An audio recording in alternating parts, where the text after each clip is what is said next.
first time we came here. Oh, Paimon remembers! Nahita's consciousness had been trapped by the doctor, but we followed the clues she left behind to help her.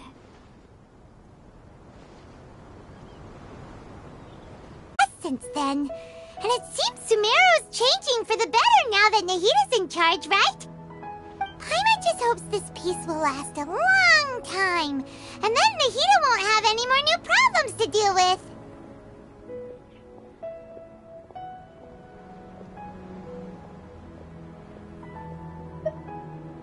Yeah, guess you're right.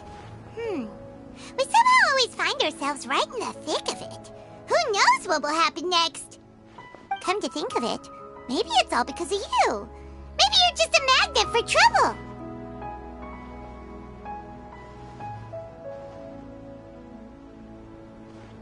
Huh? Me? Before Paimon ran into you, Paimon never ran into any trouble. At most, when she was super tired, Paimon got caught in some strange whirlpool and sucked out into sea. And even then, you fished Paimon out. Ah, look who it is. Running into you in a place like this? I can see you two still love wandering around. Oh, it's Dia! Since when are we just wandering around? We're usually taking care of some serious business. Even though it may have nothing to do with our journey. But never mind that. What brings you here?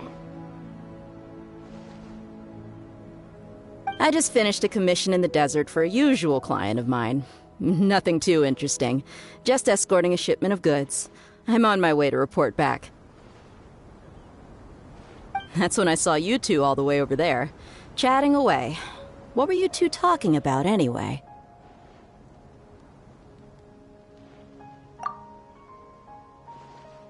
Huh? You serious? Can't say I saw that coming.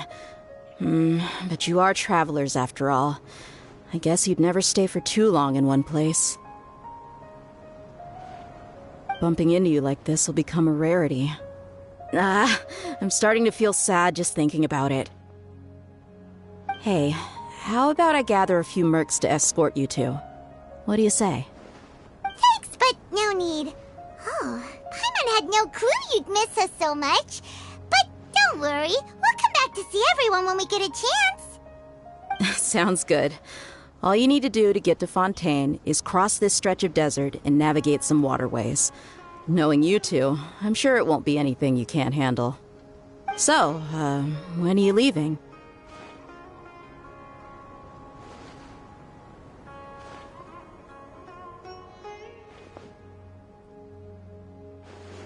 Oh, wait a sec. Paimon just remembered there are still a few dishes in Sumeru that Paimon hasn't tried yet. Now, where's that list Paimon made?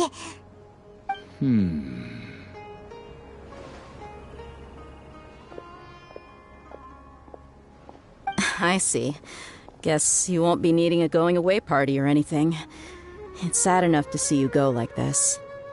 Though, now that I think about it, Sumeru wouldn't be what it is today without you. Seems true heroes always prefer leaving quietly. By the way, should we go say bye to Nahita?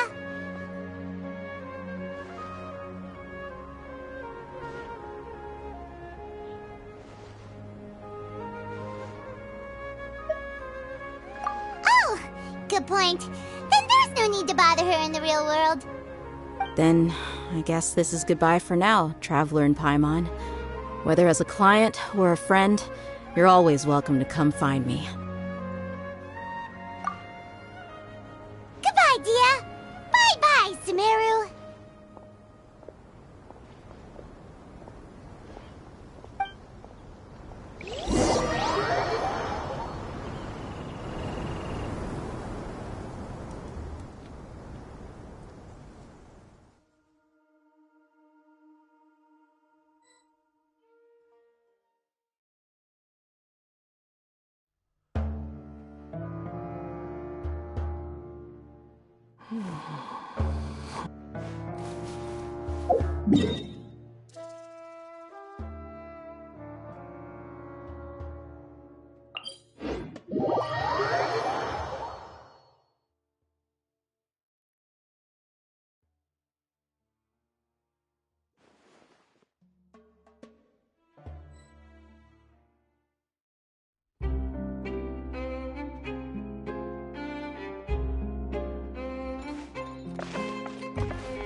after crossing all that sand and water, we finally made it!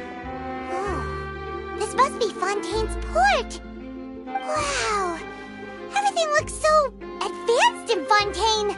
Paimon's heard that the industry here is extremely developed, and there are all kinds of unusual machines!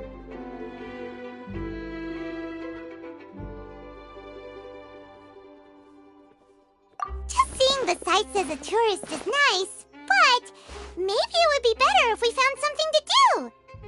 What do you think? Good idea! Nahida gave us loads of useful information.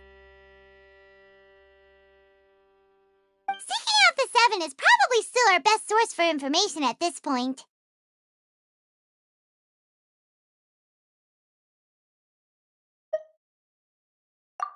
Yeah! The more we can learn, the better. So, what do you think the Hydro Archon's like? Will we get along? Nahida said that she has a very unique personality, whatever that means. To learn about a nation's god, start with the nation's people. There seems to be some locals talking over there. Let's go see if we can join the party.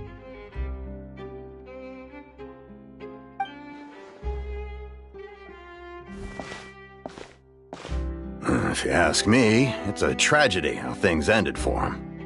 Clearly, he was a pretty decent person. Yeah, I didn't expect that kind of ending for him. I thought he would at least fight on a little longer for his family. I was expecting a sudden plot twist, but it's a pity that it never happened. Still, his story is quite the tearjerker.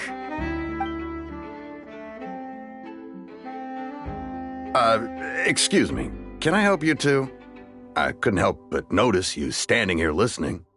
Hi. We're travelers new to Fontaine, and we had something we wanted to ask, but you seem to be really busy talking about some kind of play, so we didn't want to interrupt. Play? Oh, no.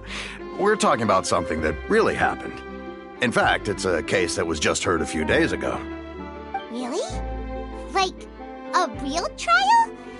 But the way you were talking about it and the words you used just now made it sound like some kind of story.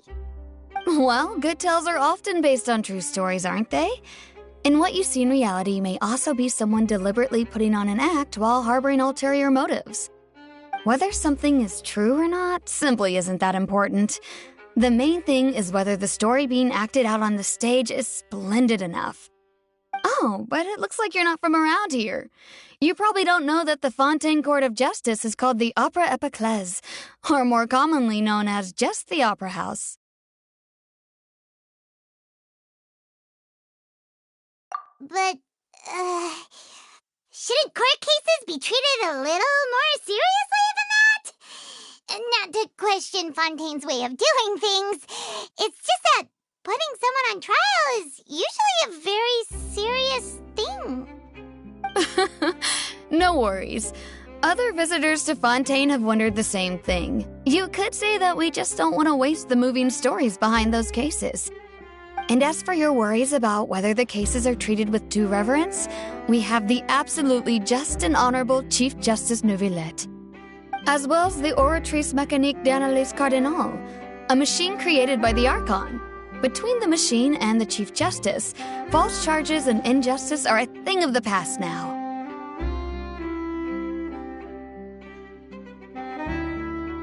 The Oratrice?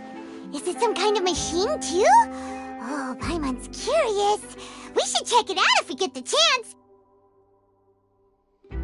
Wait, Paimon almost forgot to ask you our question. Do you know what we should do if we want to meet the Hydro Archon? Oh, that's easy. Just go to the Opera House. Lady Farina practically lives there. You could definitely say it's her biggest passion. I think what they mean is that they wish to speak with the Archon personally. In that case, I'm afraid it's going to be a tad more difficult. You'll have to make an appointment well in advance, and it'll depend on whether or not she has any time slots available. Huh. Is the Hydro Archon super busy taking care of official stuff? Wait, didn't you say that she's always at the Opera House? No. Lady Farina seldom takes an interest with the nation's affairs. The reason it's difficult to make an appointment is simply because she's incredibly popular. That's right. After all, she is the Archon.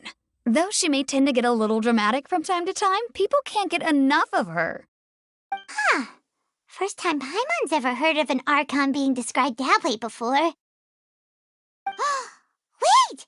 Paimon gets now! The Hydro Archon is kinda like a big celebrity here, right? Yeah, I suppose you could say that. Perhaps you could even say our mascot. Hang on. This is still Fontaine's Archon you're talking about. You should show some more respect. Yes, you're right. I guess I should at least try to be a little more respectful in front of visitors. Otherwise, I might get arrested and find myself face to face with Monsieur Neuvillette. Come on. Sure, there's a lot of laws here, but nobody's going to be arrested for saying something disrespectful about the Hydro Archon.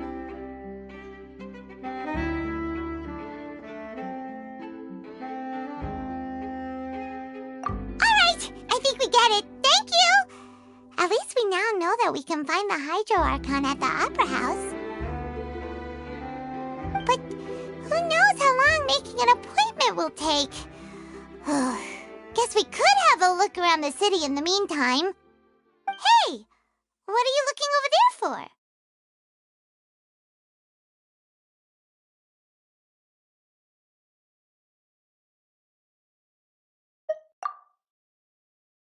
Huh.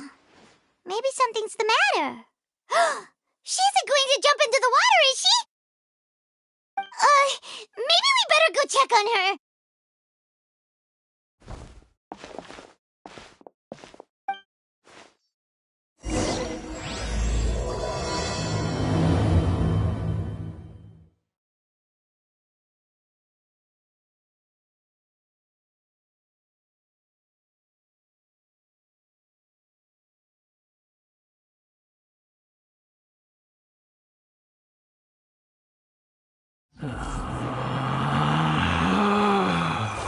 Relax.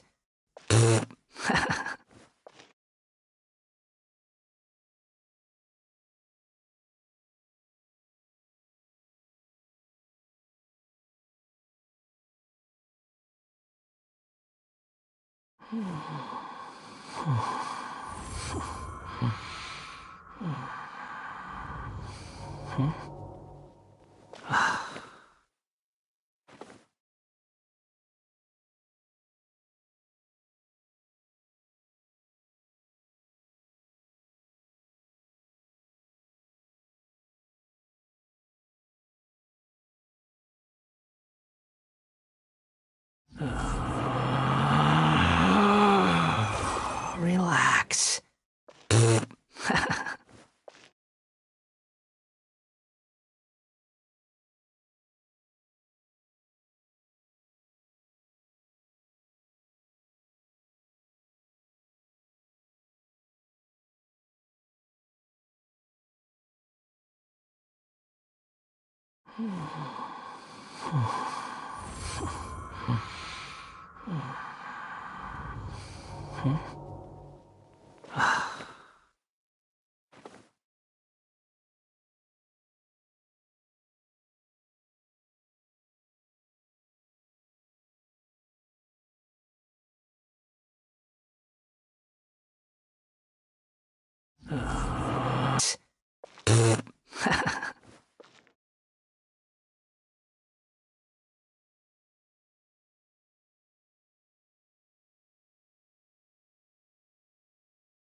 Hey, how about we get some tickets to the next trial?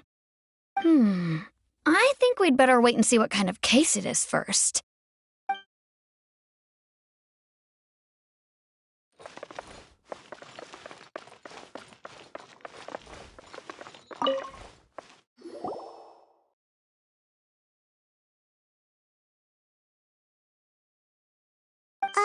Hello there? Excuse me? Are you alright? Huh?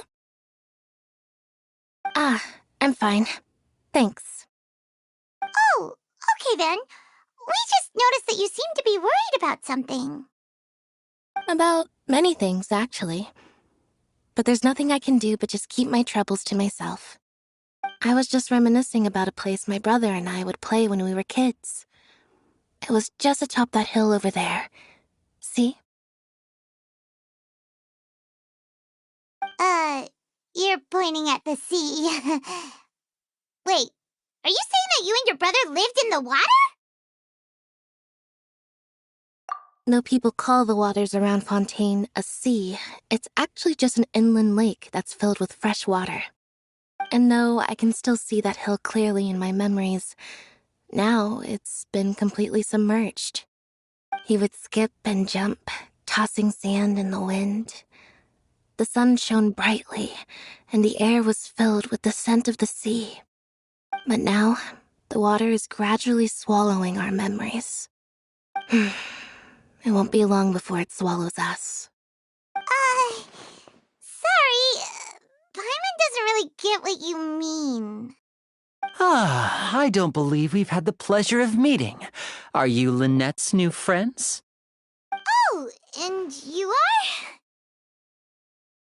Thanks for looking after my sister. She often comes here to reminisce about our childhood, that's all. There's no need for any concern. Allow me to introduce myself. I'm Linny, and this is my sister Lynette. If I had to guess, I'd say you must be travelers from abroad. Nice to meet you! Paimon is Paimon, and this is the Traveler. We just arrived in Fontaine. We were just talking with your sister. Even though we didn't really get what she was saying. I see. It's unusual for Lynette to be so willing to talk with anyone. In fact, she seldom speaks at all. I'm usually the only one she ever talks to. Oh, really? Then you two are just like us!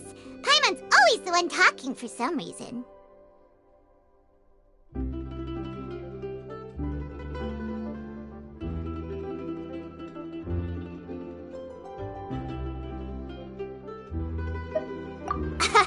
So that's how you think it is?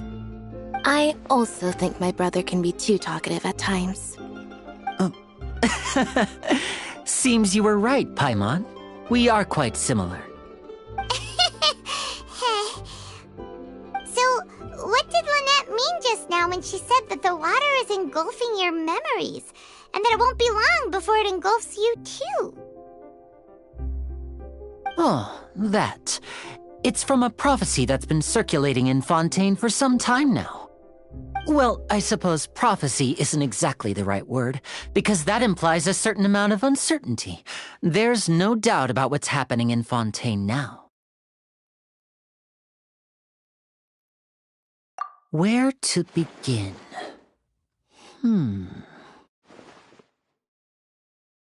Let's put that question on hold for a moment. We still haven't formally greeted each other yet, have we? Did all the introductions earlier not count? Hello, traveler.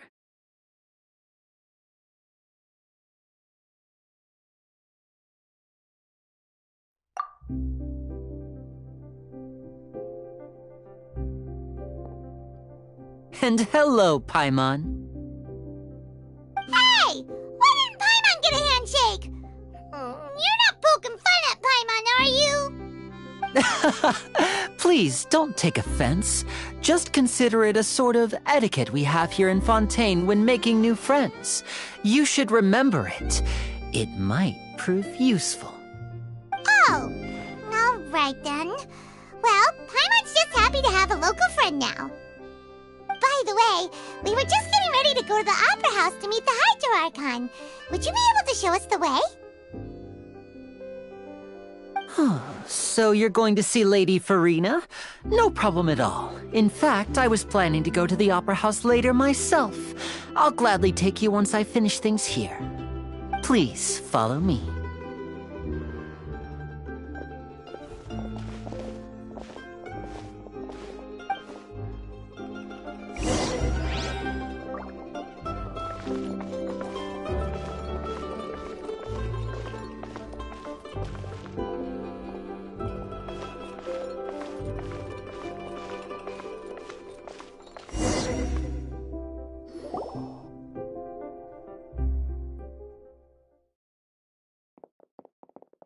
You said you were going to see Lady Ƒө骝ÿö? Well, it seems Lady Ƒө뾱ö has come to see you.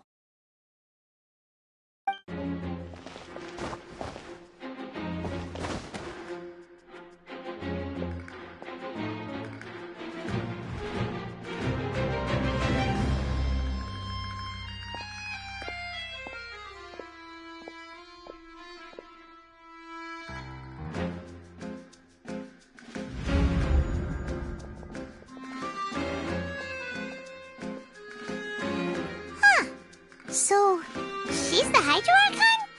But how did she know we were looking for her? My dear people, rich and poor, those with cup in hand and those with nothing at all, raise your glasses in celebration! If you don't have one, then just raise your hand in lieu.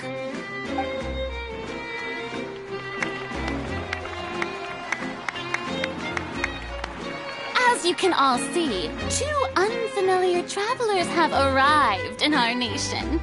Come, let us make a toast in honor of this traveler and her companion who have journeyed here from distant lands.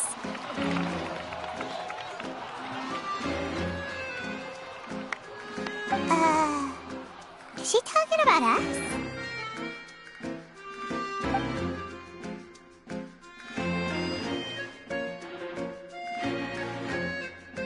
I've long heard of the turmoil and chaos you left in your wake as you visited other nations. But I welcome you nevertheless. No, I have come to receive you personally. Fear is for insignificant cowards. I am a god, and I will never entertain the notion of such meaningless wariness. You can be rest assured. I see clearly your sincerity. Of course, seeking an audience with me is the most sensible thing to do. It will allow you to truly behold my power and witness my authority. Intelligent people always gather under the correct banner. I, ƑөŨÿö, hereby welcome you to the nation of Hydro and acknowledge the value and significance of your trip. Now, you may rejoice in this.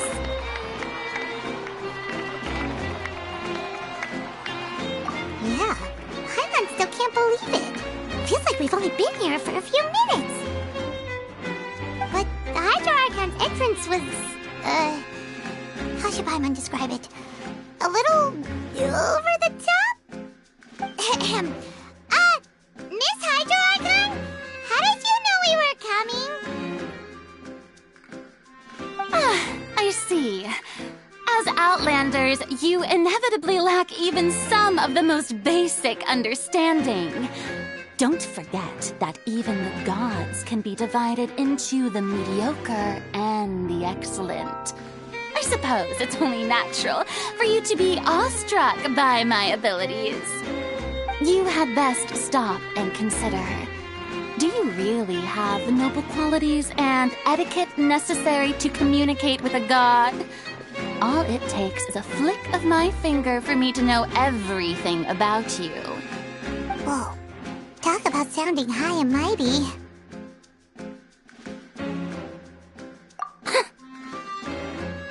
Oh? What's with these looks? Perhaps the welcoming ceremony still isn't enough?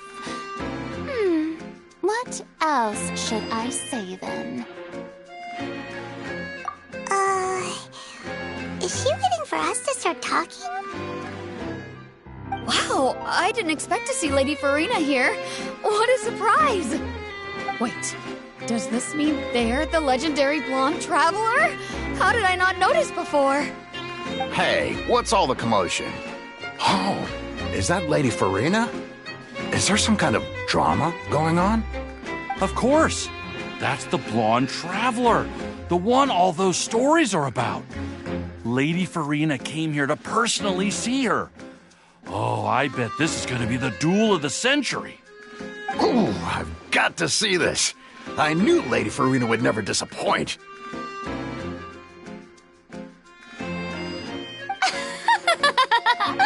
Yes, don't get too excited now. My dear believers and spectators alike tend to get quite rowdy, and despite the noise, I've come to tolerate all their ruckus.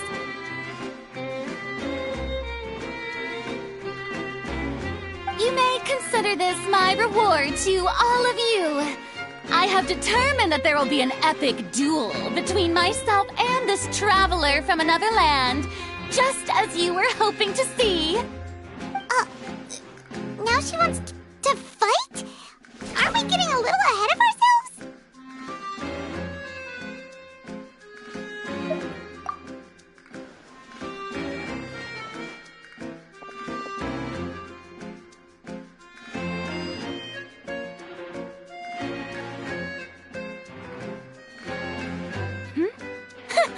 Are you not afraid? Might I remind you that this is a duel against the divine? What are you trying to do, traveler? Provoking a god in front of her people? Stand down, Clorend. I admire her bravery. Few have the courage to draw their sword against a god. She is obviously a true warrior. Unfortunately, people nowadays only crave to be thrilled, and a mere duel will not slake their thirst for excitement. Huh. Yeah, she's right.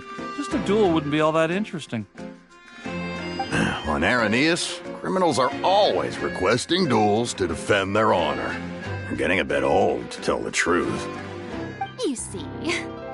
Then, as the god of justice, I shall face this traveler in another kind of duel. A duel in court! All right! Now that'll be worth seeing! Right. This is Fontaine, after all.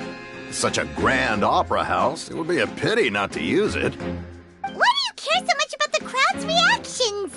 Seems you've spent a little too much time in the opera house. Besides, how exactly do you plan to have a duel in court? You mean you're going to put us on trial?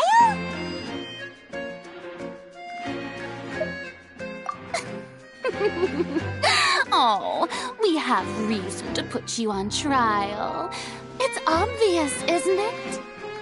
According to Fontaine law, no one is permitted to release any flying objects within Fontaine city limits during the first 3 days of each month. You are clearly guilty of violating this law, no? Oh, so that's what they've done wrong. That's our Lady Ƒөΐڼە. No one knows the laws of Fontaine like she does. You call that obvious? What kind of law is that? Wait, flying object? You mean Paimon? Precisely! Now, if you two have no objections, then in the name of the Hydro Archon, I order your arrest. My apologies, Lady Ƒөΐڼە. I don't mean to spoil the fun, but if you would allow me to interject, I don't think that Paimon here meets the definition of a flying object. You tell her, Linny! Finally someone who's not crazy. How could anyone call Paimon a flying object? Ah, great magician Linny, my beloved citizen. I'll permit you to object, but how exactly do you plan to prove your claim? As a magician who just rained on your parade, I naturally should shoulder the responsibility of saving the show. So, with such an audience gathered here, allow me to perform a trick for everyone.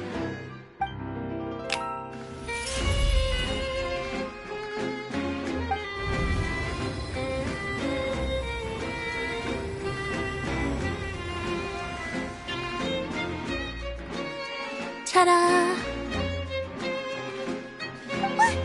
What's that on Paimon's back? Hey, when did Linny do that?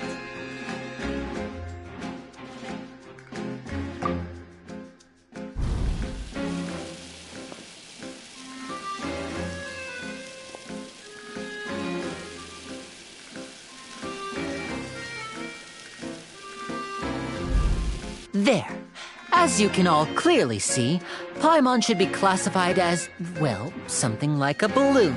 This rope has been in the traveler's hand all along. It was just that no one could see it before. Huh? You call that magic? You've got to be joking. I thought it was pretty good. Nice one. Huh. I'm not sure what to think. It seems Lady Ƒө훠uഃ's charges no longer hold water.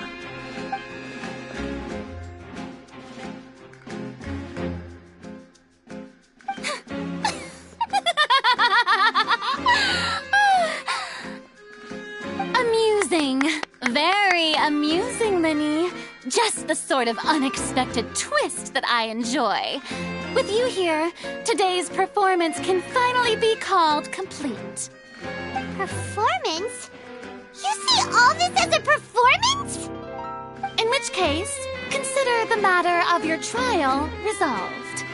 The god of justice will not bring charges against an innocent person.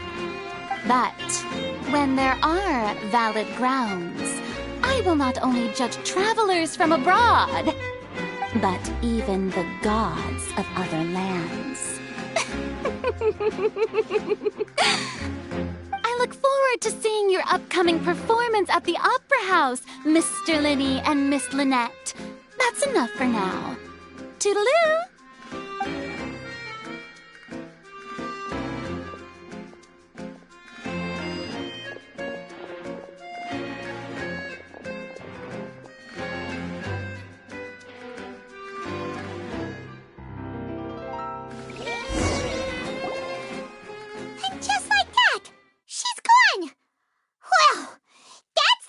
Unpredictable Archon Paimon's ever seen. We never even had a chance to ask her anything. But that's a problem for future Paimon. That whole scene just now was really... Don't mention it. I just happened to remember that there was such a law, so I did a little preparation, just in case. I didn't think it would actually come in handy. So, now do you see what kind of god Lady Ƒө훠uഃ is? She can be a bit confusing at times, but she is still amenable to reason.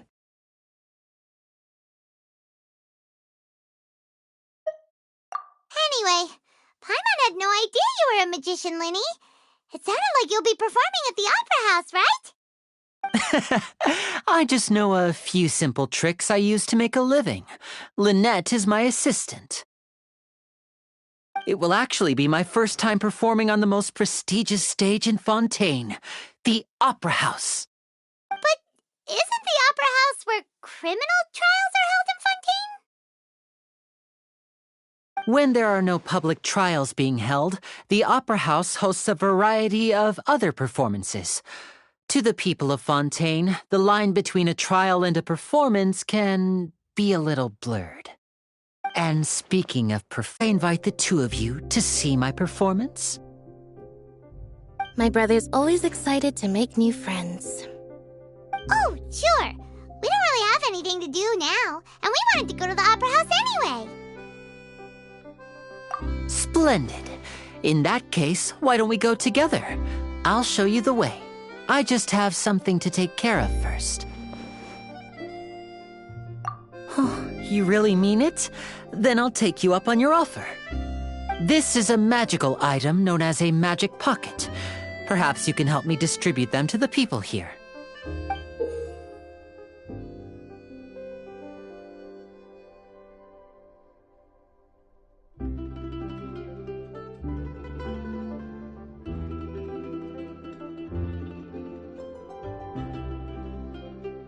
Huh?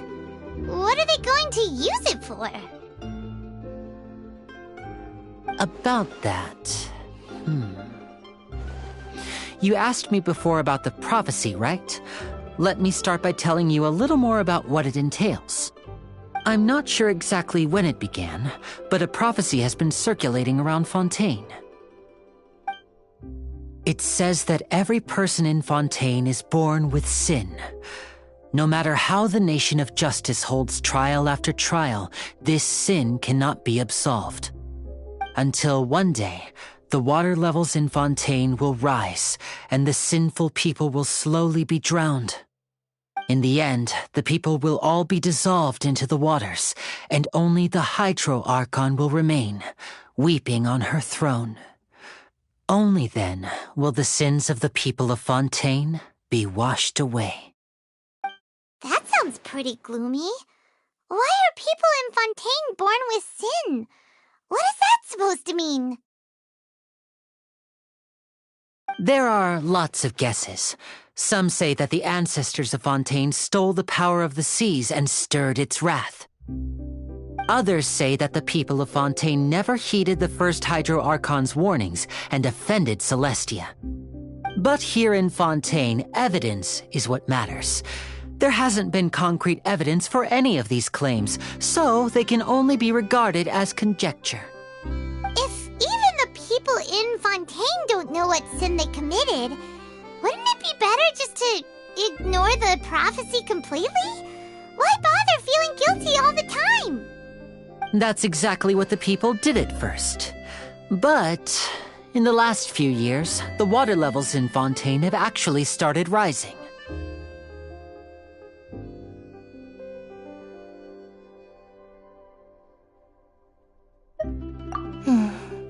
Many places have already been completely submerged, and now lie beneath the sea. Many people carry on with their lives as before and shrug it off as a natural phenomenon. But my family and I think that the people of Fontaine shouldn't ignore the possibility, which would end up sentencing them to death. We hope that at least the people who reside near the waterfront can move away before it's too late. So we've started distributing magic pockets to them. As a magical item, these magic pockets have astonishing capacity. I'm sure they will come in handy when people are moving their belongings. Oh, Paimon gets it! It's like preparing for a rainy day! But this is more than a bit of rain.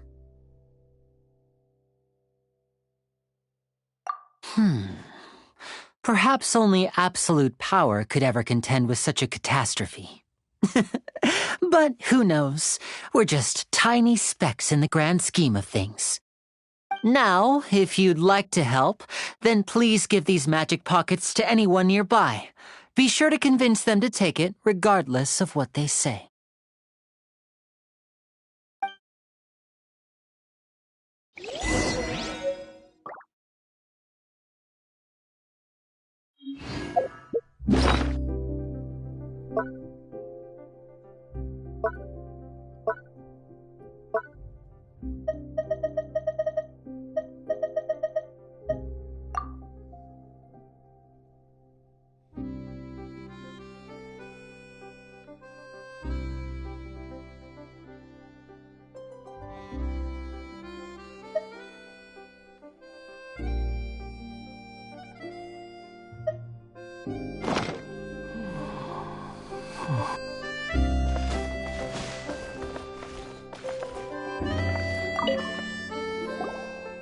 What's this?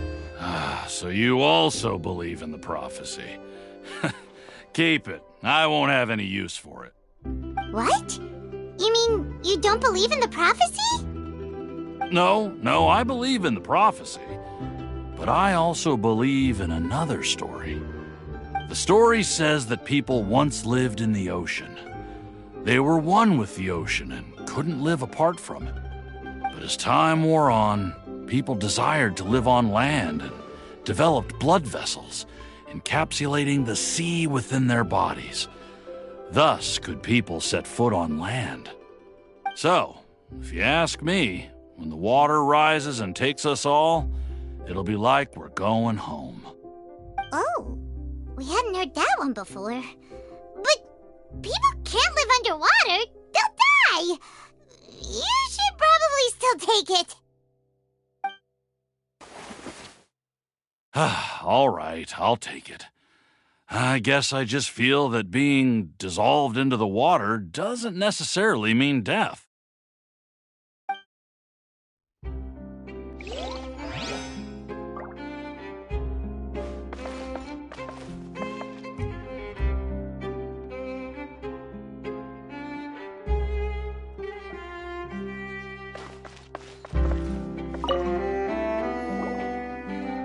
So you're the blonde traveler that everyone's been talking about. My apologies for not recognizing you earlier. Oh, a magic pocket? Seems you really thought of everything. I guess it's better to prepare for the worst and hope for the best. Thanks. Please, also thank the magician on my behalf when you get the chance.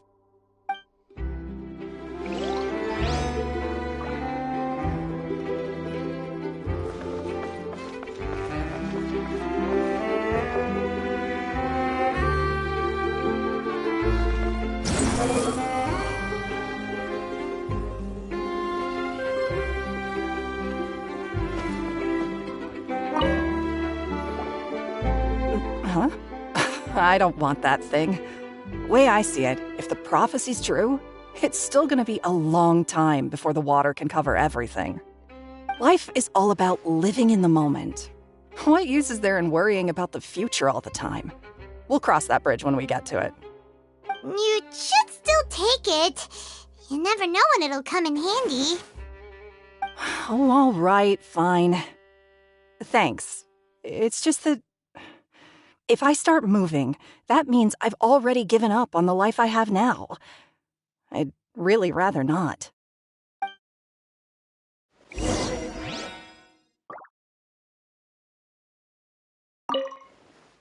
I really can't imagine what it would be like if things changed.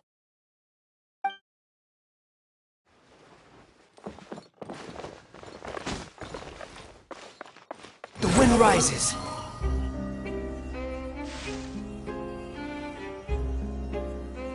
Pretty interesting story, huh?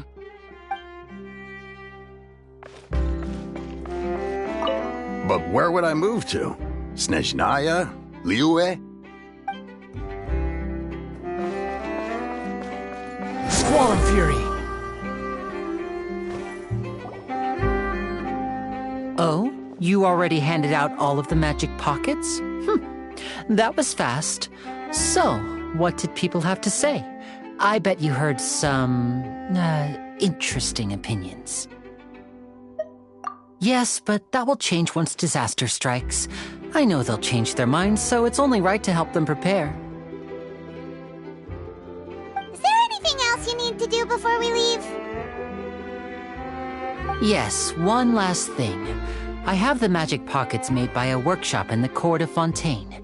Since we're out and about, I was thinking about bringing him some more materials. So, you want to collect materials? Just tell us what the materials look like and we'll help. Many hands make light work. Oh, that would be much appreciated. We'll need some Romaritime flowers. I remember seeing them near the waterfront on the east side of the harbor.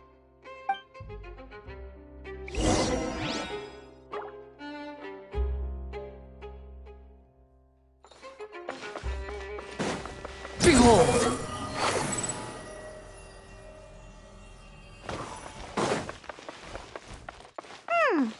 It seems we have to use Hydro to collect Romaritime flowers.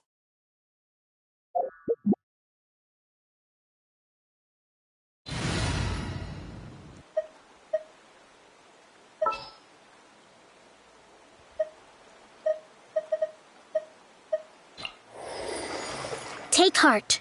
Victory will be ours.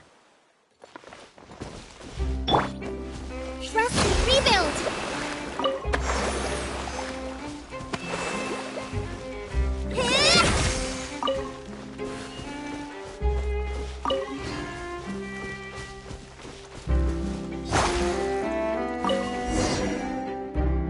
Let's move out.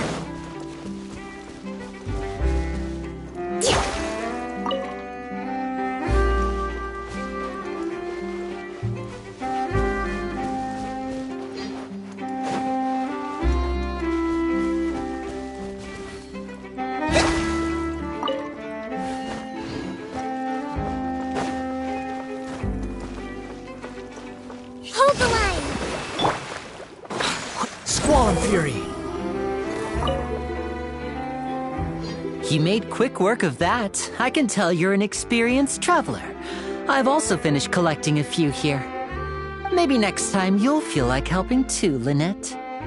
No way. I'm in power-saving mode today. Otherwise, I fear I may not have any energy left for the performance at the Opera House. Fine. Though the performance is still a long way off. Now that we're finished here, we should get ready to head back to the Court of Fontaine.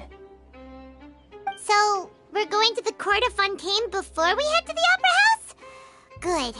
Paimon wants a tour of Fontaine's largest city and try...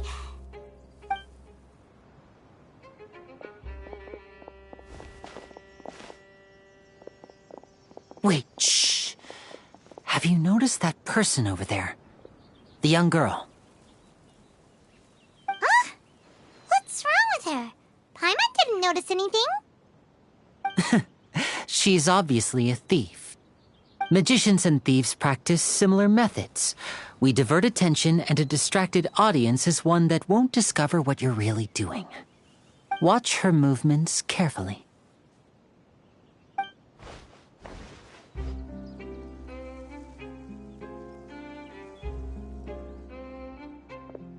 Oh, he's right! Shh, keep your voice down. We need to think of a way to catch her, but it seems she's very alert. Perhaps we should split up. You two can ride the lift over there and wait up top. I bet that'll be her escape route if she tries to run.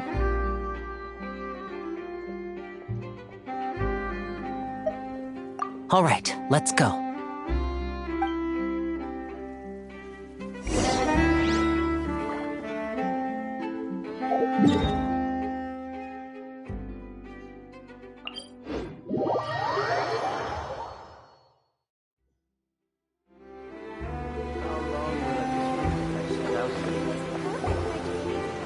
This is the spot where Linny wanted us to wait.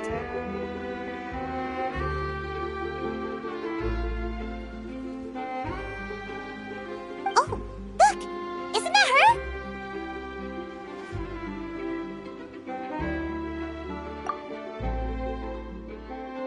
Oh no! Did she notice us? She started running the other direction! What should we do? Should we chase her?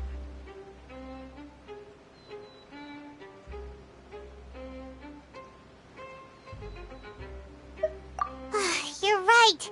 She might also be trying to lure us away.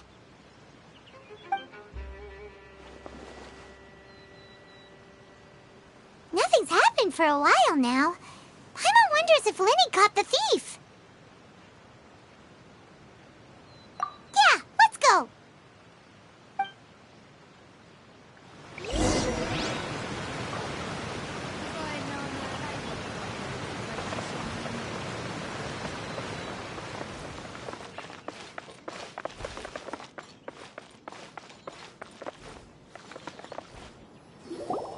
Are you sure that's all she took?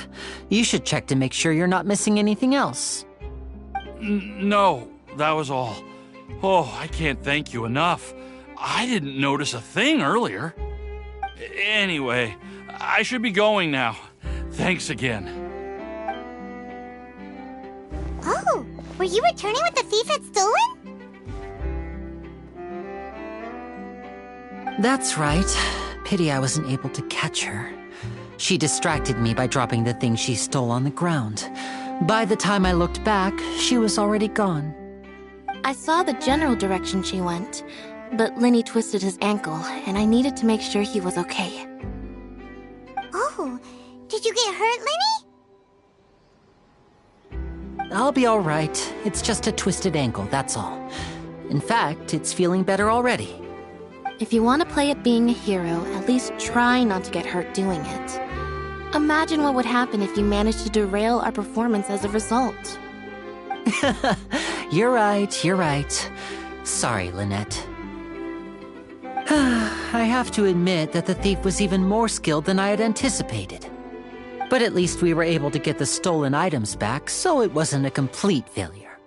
What a slippery little thief! Guess things turned out all right in the end, though. Linny's initiative paid off! All right, let's put this little detour behind us. We should go to the Court of Fontaine now.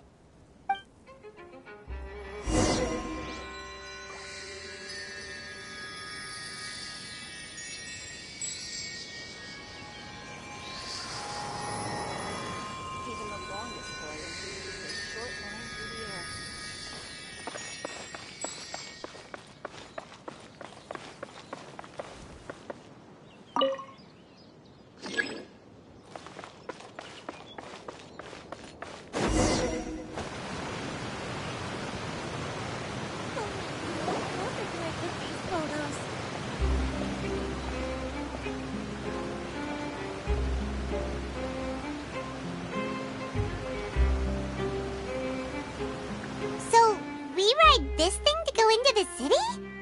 What an ingenious way to get around! People in Fontaine really know how to use water! This is an aquabus. It allows people to travel between several key locations around Fontaine. It's pretty convenient, but the ride can become a little dull after a while. The scenery is always the same. That's why it's better to travel with friends. So you mean it's still boring even when I'm riding with you? No, that's not what I meant. It's just that, well, you don't really talk that much. Besides, it doesn't really feel like a real trip when it's just the two of us. It's the same as being at home. Whatever. Guess that's what it's like to be an older brother. It's about time for us to leave. Let's get on board.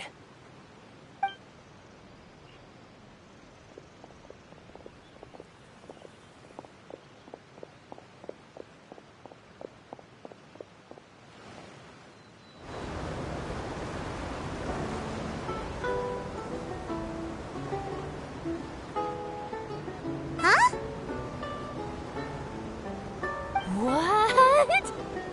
Traveler! Paimon! Charlotte! Oh, I never guessed I'd bump into you while riding the aquabus. In the story of my life, this is big news. What are you doing in Fontaine? I didn't hear anything about you paying us a visit. Yeah, it's quite the coincidence. But as travelers, we're always on the move. It's not surprising that nobody knew we were coming. Though we still have no idea how the Hydro Archon knew about us. Oh, let Paimon introduce you to our new friends! Oh, no need for introductions, Paimon. I would recognize the great magician Linny and his assistant Lynette anywhere. I wouldn't be much of a reporter if I didn't know who they were. It's a pleasure to meet you. I'm Charlotte, a reporter for the Steambird. Nice to meet you. From the Steambird, huh? We've often relied on your paper to promote our performances. It's an honor to meet you. Now that everyone knows each other, Fontaine suddenly doesn't feel like such an unfamiliar place. So, what have you been up to lately, Charlotte? Any big news? Not too much. When there isn't any breaking news, I mainly cover the trials at the Opera House. You can still manage to keep readers' attention as long as you tell things from a clever enough angle, even if it's the same old topics. For example, reporting on how a scammer once deceived vulnerable girls into relationships, or how a financial criminal was once so poor that they ate a single piece of bread for 5 days.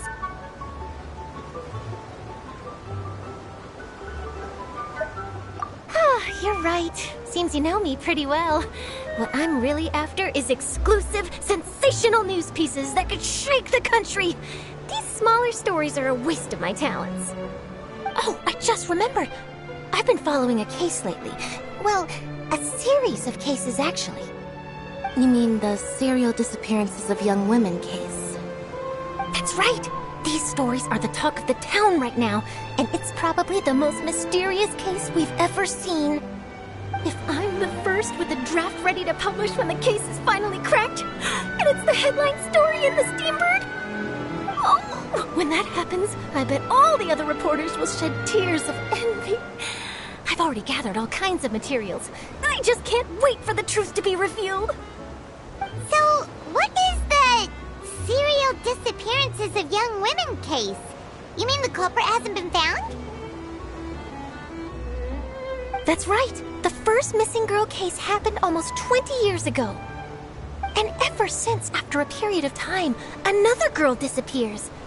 What the cases have in common is that the girls are all of a similar age, and that they've all vanished without a trace. But the scariest part is that to this day, none of the girls have ever been found.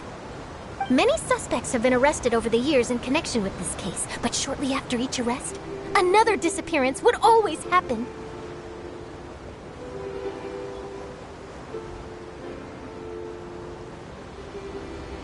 Yes, it's possible. But either way, I believe that every case has some precise truth behind it, waiting to be exposed. Yes, I agree. And at the very least, the family of those missing girls deserves some sort of explanation. I just imagined for a second what I would do if Lynette were to suddenly disappear. I'd pay any price to get her back, and then find a way to track down the culprit. Please don't imagine that, Lenny.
I really enjoyed chatting with you.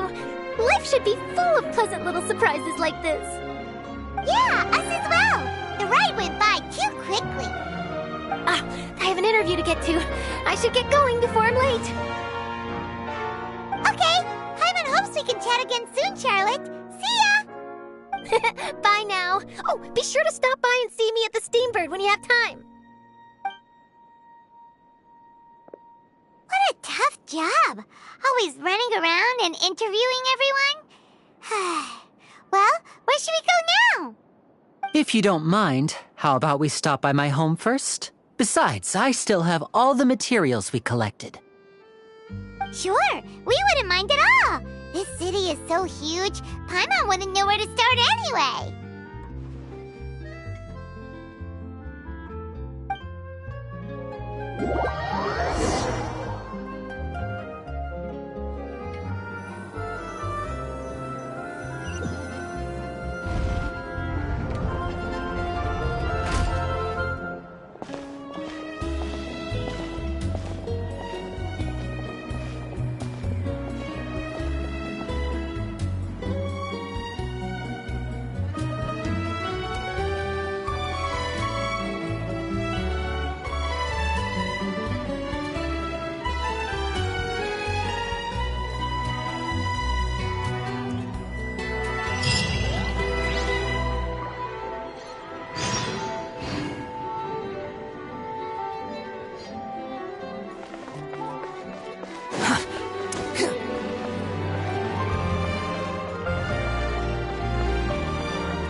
This is our current abode.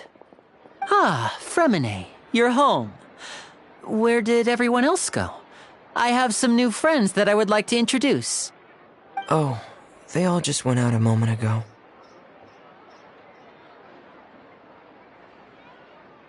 I see. Everyone is getting busier now that Father will be returning soon. I suppose that can't be helped. Allow me to introduce you to my little brother, ƑөŨÿö. He is a phenomenal diver. Hello. Nice to meet you. Paimon is Paimon, and this is the Traveler. am very proud to have a diver as a brother, Linny.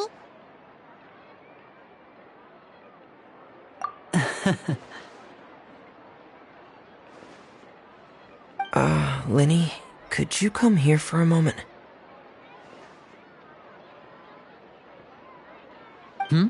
What is it, Fremine? Do you have something to tell me?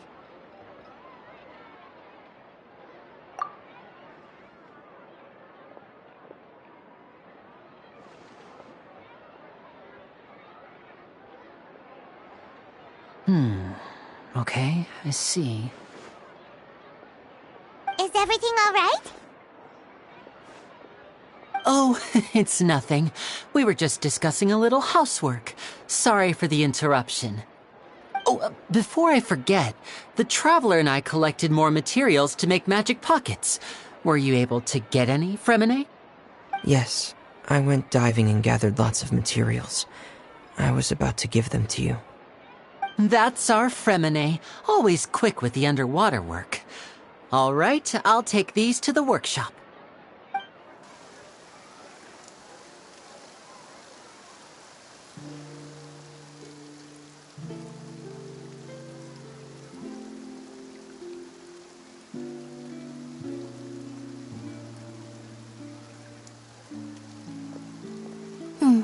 Looks like rain.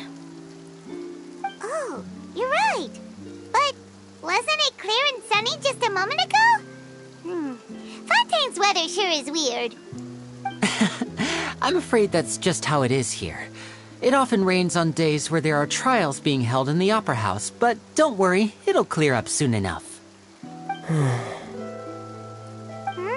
What's wrong, Fremine?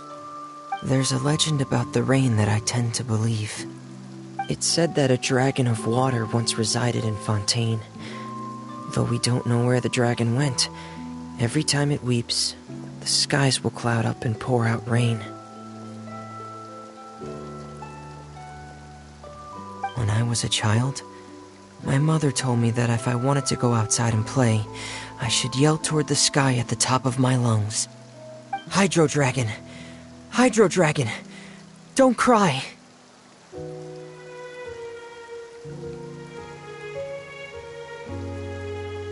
If it's an elemental dragon, then having the power to make it rain wouldn't be very unusual. Let Paimon try something.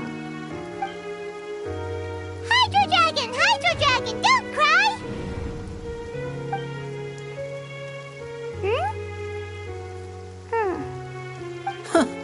Doesn't seem to be of any use. It is just a legend after all. You know, you might be a more popular magician if you understood the concept of romanticism. Or could at least play along. Sorry, it might be because we've never met the Hydro Dragon. Perhaps it can't be comforted by the words of strangers.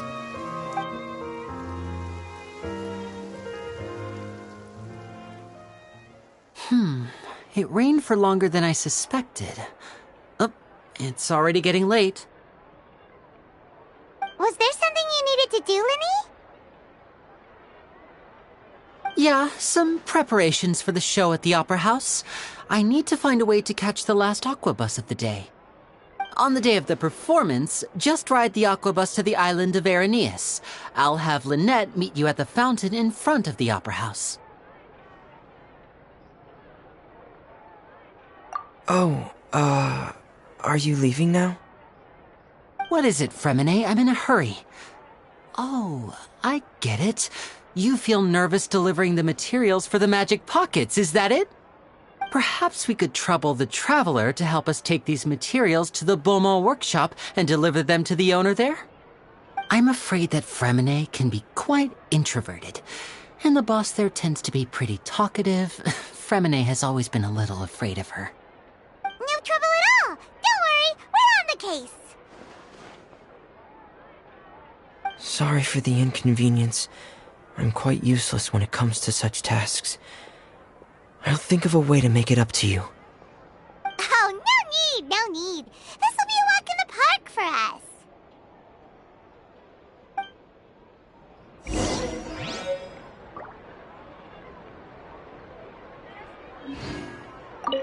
Thanks again, you two.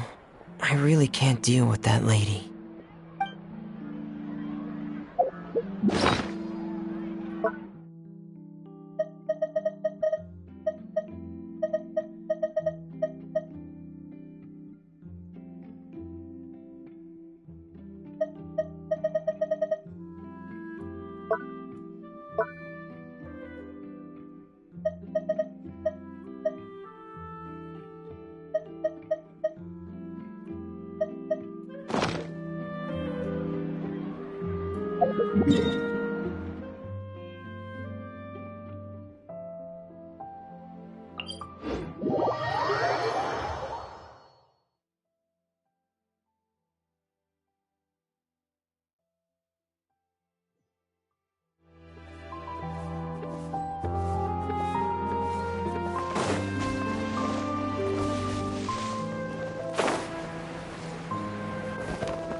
Oh, hello there. New customers? Looking to buy, or do you need something made? Or perhaps you're just looking for a chat with me.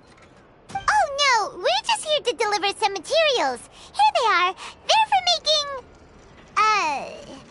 what were they called again? Ah, these must be for magic pockets. I could tell right away. I've already made several orders worth now.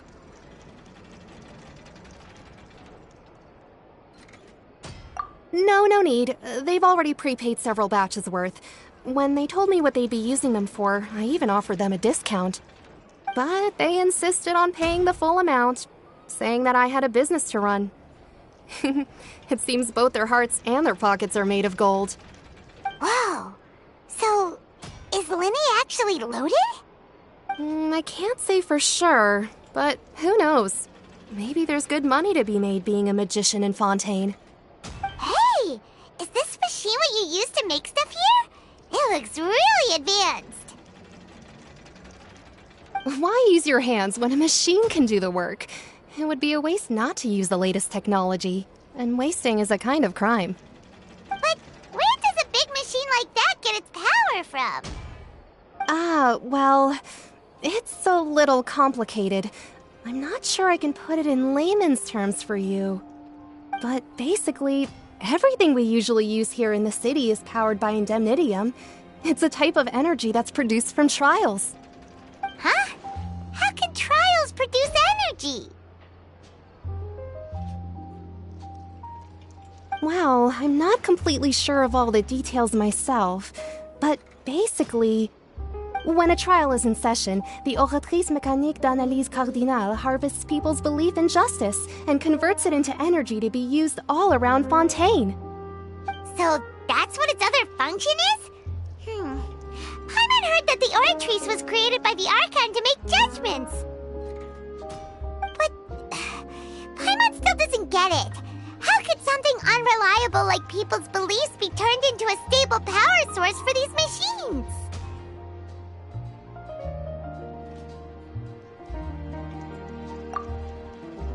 Oh, yeah! So that means the Hydro Archon relies on the machine to take the energy created by belief and turn it into power for all of Fontaine, right?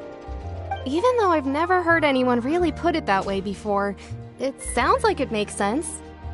Besides indemnitium, we have another type of energy called pneumosia. It isn't produced by the power of the Archon, but it is unstable by nature. Even now, it still cannot be widely used by civilians. I thought I'd find you hard at work, but here you are chatting the day away. Since you're already talking, I'm sure you wouldn't mind a few words with me. You again? Didn't I already promise you that I'd have the more I owe to Confrérie of Cabriere by next month? Why are you hounding me now? Yeah, but how do we know that you won't go running off by the end of this month? I want 50% today. Wait, no, 70%. Huh? You... Seems business isn't so great for the workshop. We've already finished our job and delivered the materials. Maybe now's a good time to leave?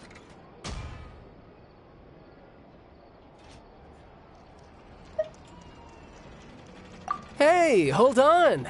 Before you go around trying to collect payments, why don't you settle your own debts first? If Confrérie of Cabriere wants to poach clients from Northland Bank, that's fine. But I'm afraid you still owe the bank a hefty sum of mora. So why don't we work things out between us first, before you get back to your little conversation here? You're from Northland Bank. But we said we'll pay everything we owe next month. Why are you hounding me now? Traveler, Paimon! I didn't think I'd run into you here in Fontaine. What are the chances? We're surprised to see you too! What are you doing here in Fontaine? You didn't want to stay in Snezhnaya?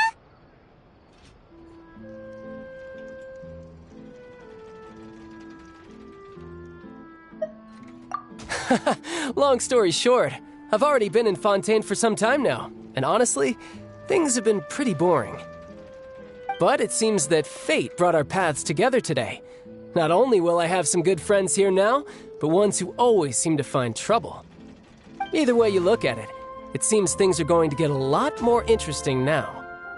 Pretty sure we'd want to avoid anything that you'd find interesting. Besides, our trip here has gone pretty well so far, right, Traveler?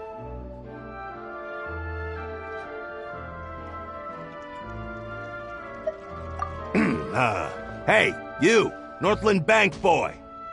Aren't you forgetting something? Don't interrupt. It's not often I run into the Traveler like this. Why don't you wait for me over there for a while? You kidding? Aren't you the one looking for us? You really expect us to sit and twiddle our thumbs while you catch up with your friends? Listen to me, boy. If you want your mora, fine. Why don't you come and take it? Hey, I just said not to interrupt. Oh, by the way, Traveler, the last time I took Tonya and Tusser ice fishing, Tusser said... Hey! That's way over the line! All right, boys, let's see who has to pay up now! Can you at least let me finish one sentence? Fine. Though the bank told me not to get rough with our clients. You're the ones who started it. This is an act of self-defense. You two will have to be my witnesses, okay? I'm sure this won't take long.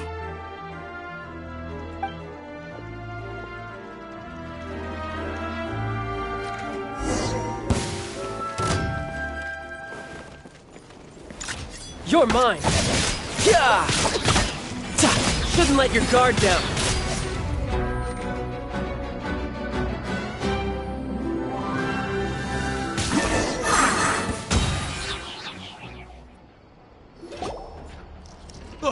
What's your deal, Brad? How are you so strong if you're just a staffer from Snezhnaya's Northland Bank? Wait, don't tell me you're... Oh, now you notice. It's a little late, don't you think? Just make sure you understand that you don't mess with Northland Bank. Got it?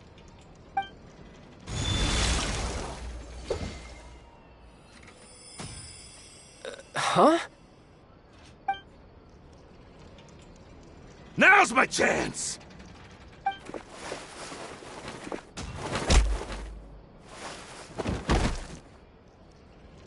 Huh. That was weird.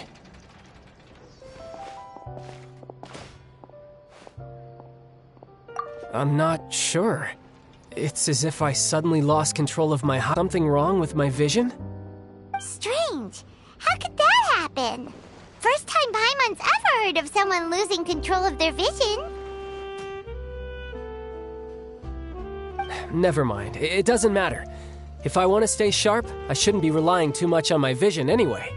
Besides, I always have my delusion in case I need it.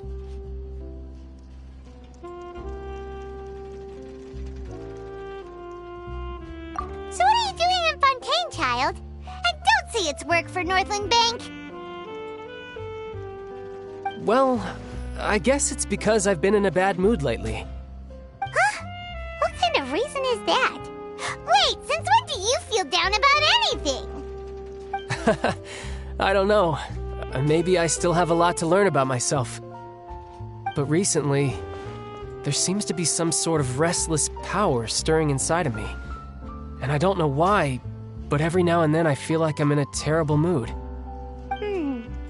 Maybe you losing control of your vision just now is connected with that power you're feeling inside.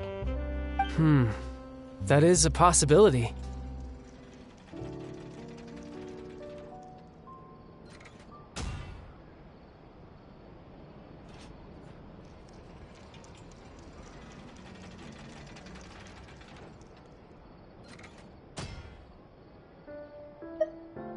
I can't remember if I ever mentioned it before, but when I was 14, I fell into some unknown abyss. It was during that time I learned nearly all of my abilities. The one who took me under her wing and taught me was named Skirk. She was always quiet and very mysterious. Nobody knew where she came from or what she had been through, and she was always very strict when teaching me combat techniques.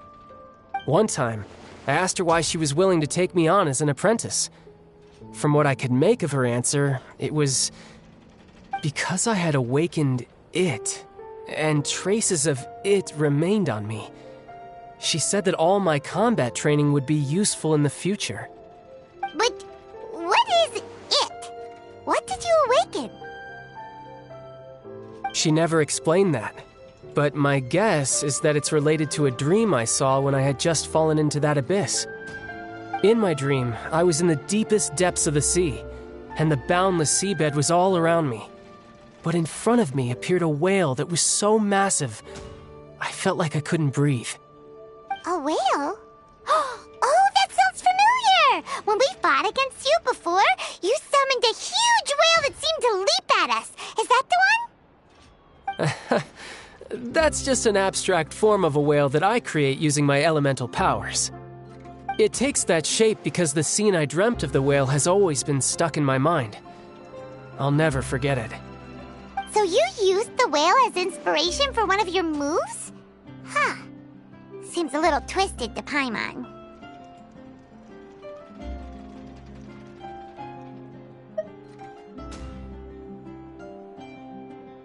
So why don't you just go ask your master?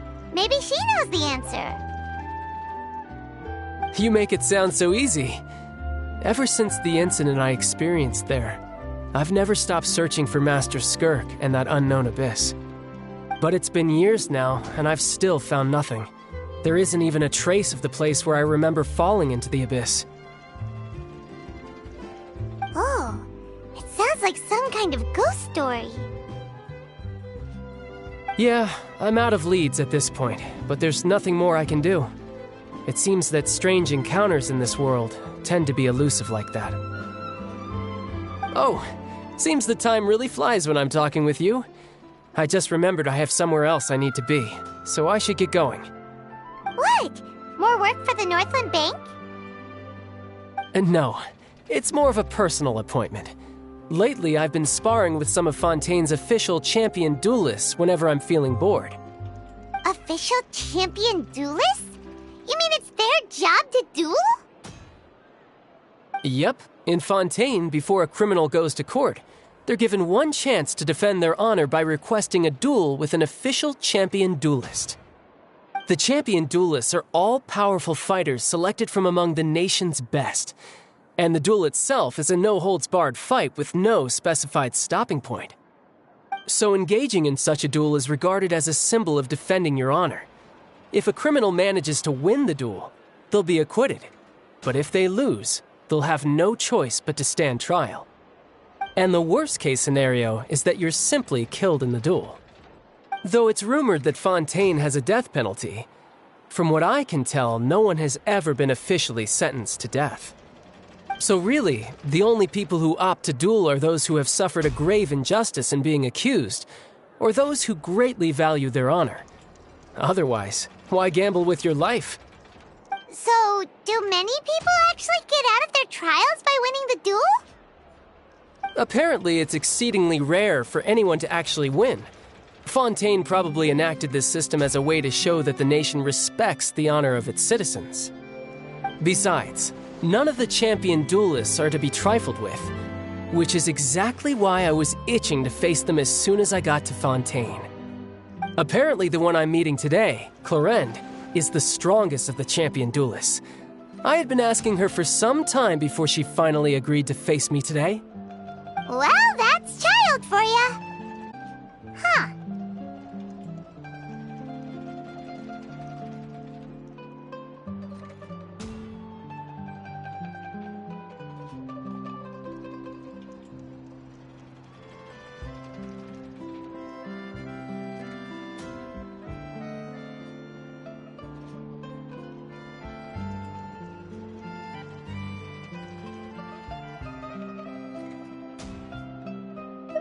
Oh, before I forget, I want you to have this. Huh?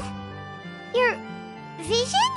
You're seriously just giving it away? I'm just worried that it could become uncontrollable again. I'd be pretty upset if it got in the way of my duel, so I think I'll be better off without it for now. Besides, I just need you to hold on to it for a short while. I'll come retrieve it when I have some time later. Paimon knows what you're up to. You just want an excuse to come talk to us again, don't you? Whatever gave you that idea? I'll be in touch later.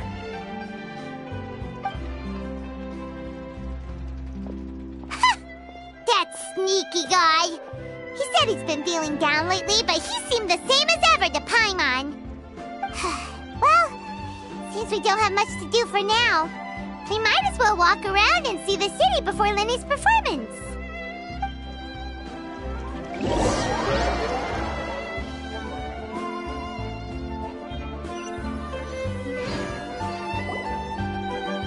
Wow! Who could have seen that coming? The reporter who was barely around for most of the story was the murderer all along!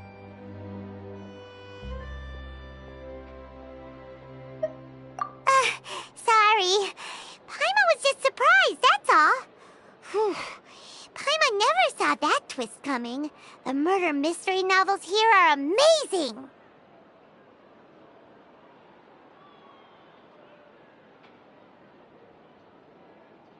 The whodunits here in Fontaine are a lot different than the light novels you see from Yai Publishing House. Both have their merits, but Paimon thinks this style of novels are more, well, novel. It's so exciting to reach the moment when the mystery is uncovered, especially in the one Paimon was just reading. You should buy a copy and read it too. Oh, sorry about that. Paimon will be more careful next time. Hey, shouldn't we be heading to the Opera House to see Lenny's performance soon? It's almost time for the show to start, so we should get going. Lenny said that the Opera House is on Areneas, so let's go ride the Aquabus!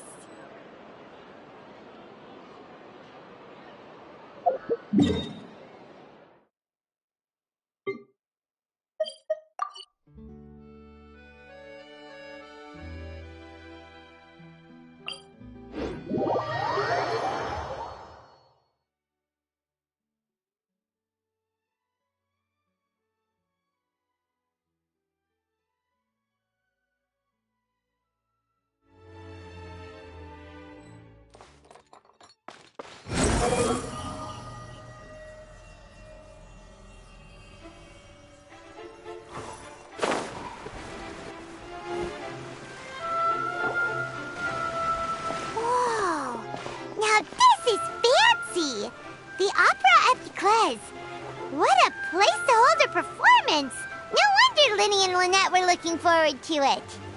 Huh. Looks like there's a lot of people standing around the fountain up ahead. Oh, Archon, please bless us with a bright and healthy child. We pray. I don't know why you always feel the need to ask so much. I'll be happy as long as our child is healthy and lives a peaceful life. I guess if they're our kid, then there's no doubt they'll turn out smart. Maybe this is one of the customs in Fontaine. There sure are a lot of couples here. Vache. What's wrong? Vache. Vache.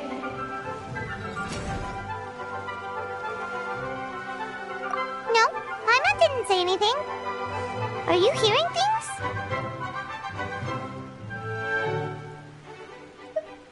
Welcome to the Fountain of Lucine. All the water flowing through Fontaine converges here. It's customary for newlyweds to come here and wish for children. Lynette! You scared Paimon! When did you get here? Lenny asked me to wait here for you, remember? Right.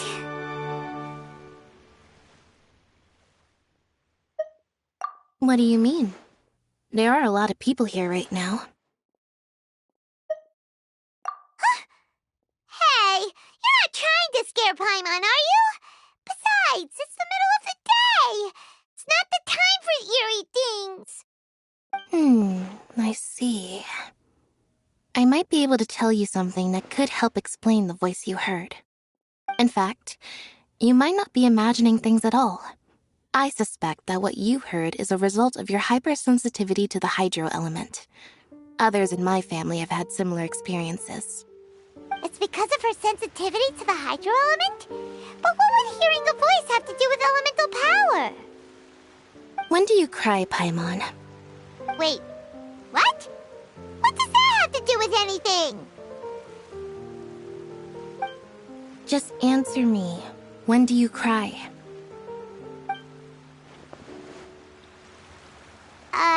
When Paimon's really sad? Oh, and when Paimon's super happy. Oh, and also when Paimon's really, really scared. Then you should understand that tears contain your most intense emotions.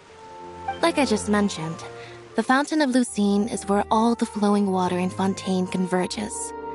Even the tears that fall to the ground will eventually gather here.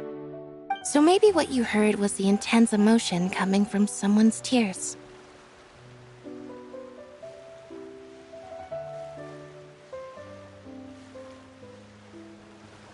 So, what did the voice say?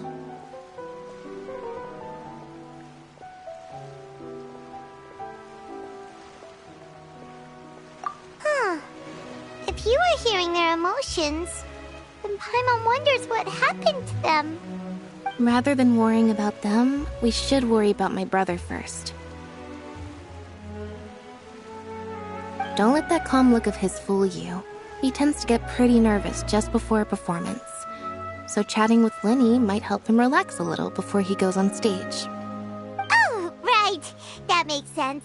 Let's go in and see Lenny.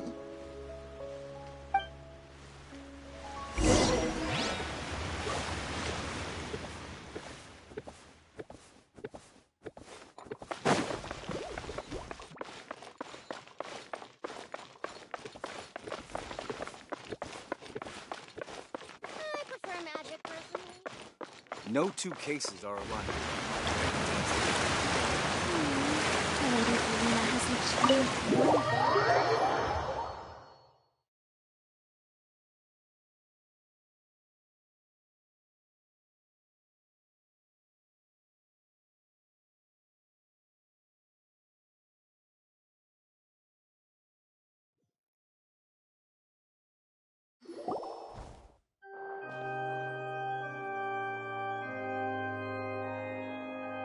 Traveler and Paimon, good to see you.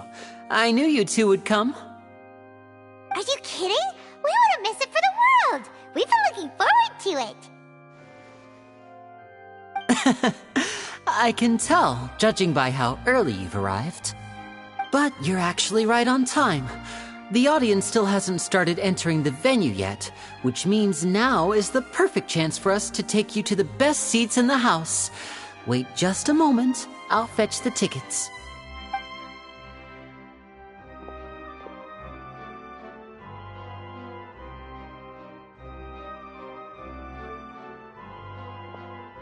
The Opera House has assigned seating, so you always have to make reservations.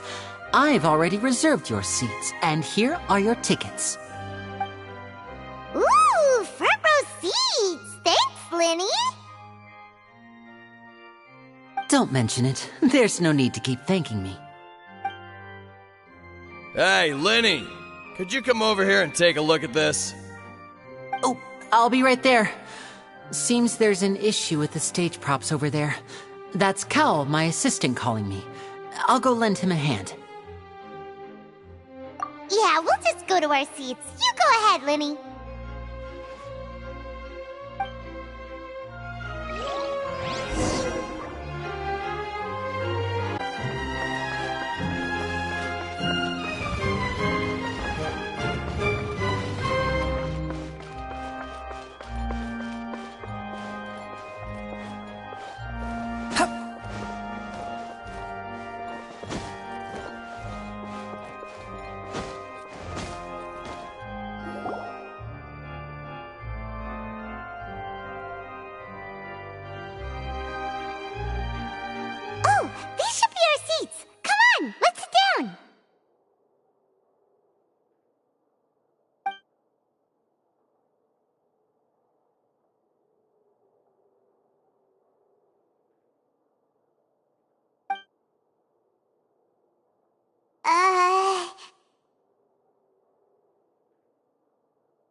Hey, Traveler.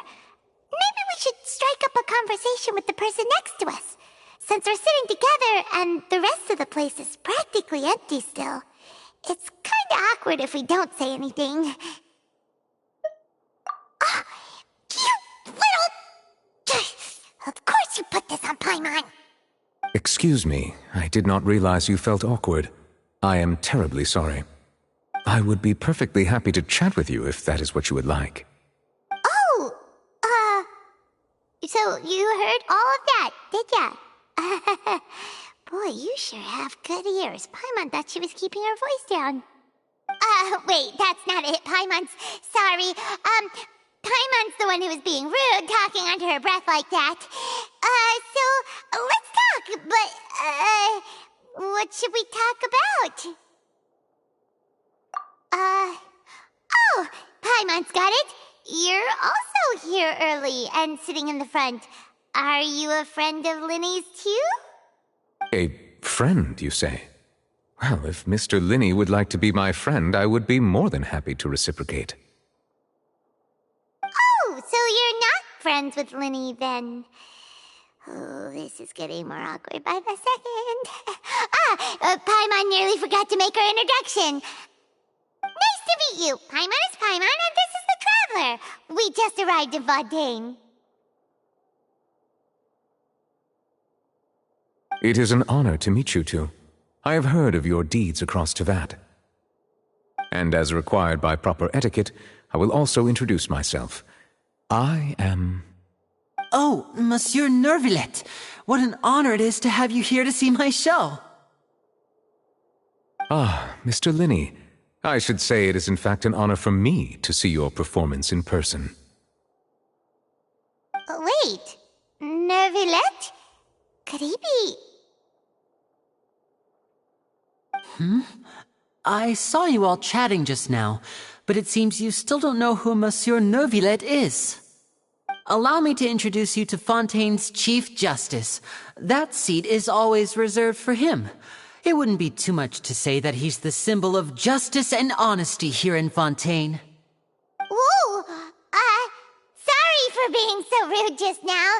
Paimon had no idea you were such an important person. No offense taken.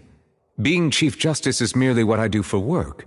Nearly every person has their usual reserved seat, so I'm not so special, really.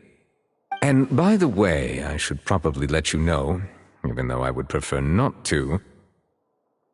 There's someone sitting up there in the VIP seats that has been striking a pose for quite a while now.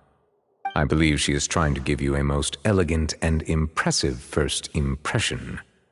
So I think you should take notice of her sooner rather than later, otherwise she may become flustered.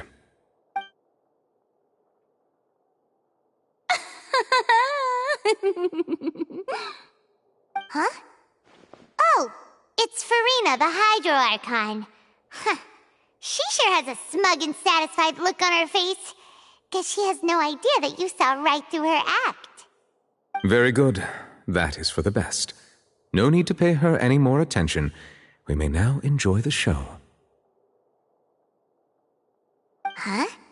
So is this what things are like between the Chief Justice and the Hydro Archon? All right, please wait just a moment longer.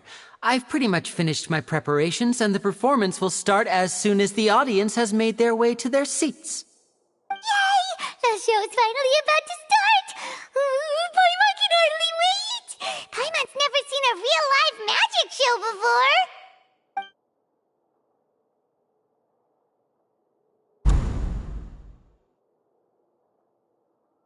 Ooh! They're dimming the lights! The show must be starting!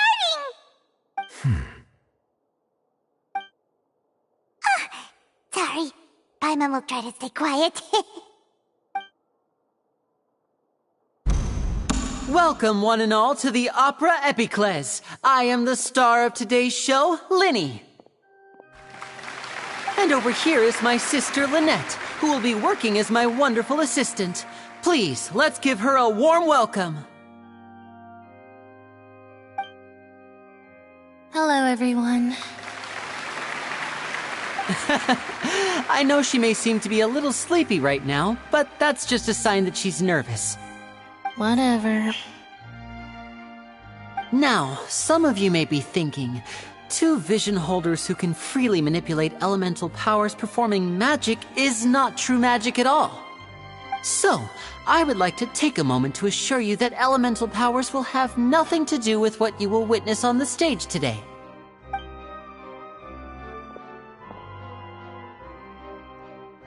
Both Lynette and myself have removed our visions for the show. That way, even the gods won't be able to help us. Oh, good point. That's what makes the show real magic. Now, without further ado, let the show begin. Lynette will now exit the stage to make some preparations. I know you might miss her, but don't worry. She'll be coming right back on stage momentarily. Perhaps in an unexpected way. I'm sure she'll be stealing the spotlight soon enough. Oh, and before I forget, there's one more thing I should say. You never know what can happen in the blink of an eye.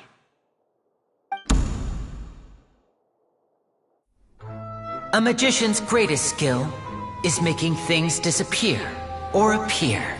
The possibilities are endless.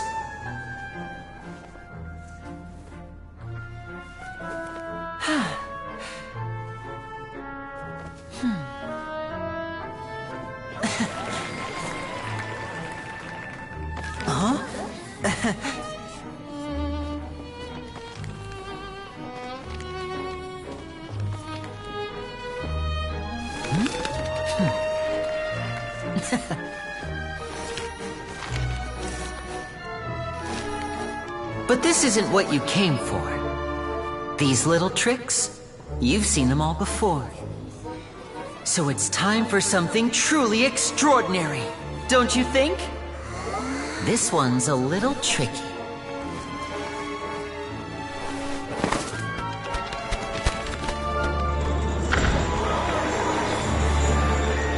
Using this water tank, I shall make my sister vanish completely, right before your very eyes.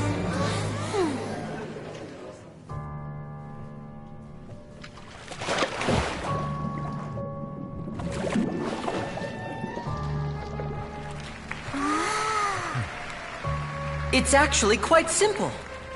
She'll just turn into air bubbles and float right out of the top.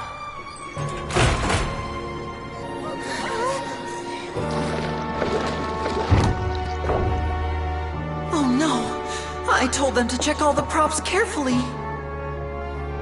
With the lid on, even air can't escape. An amateur magician would be getting very nervous right around now. Luckily, it's me on stage, so let me show you what a true virtuoso can do.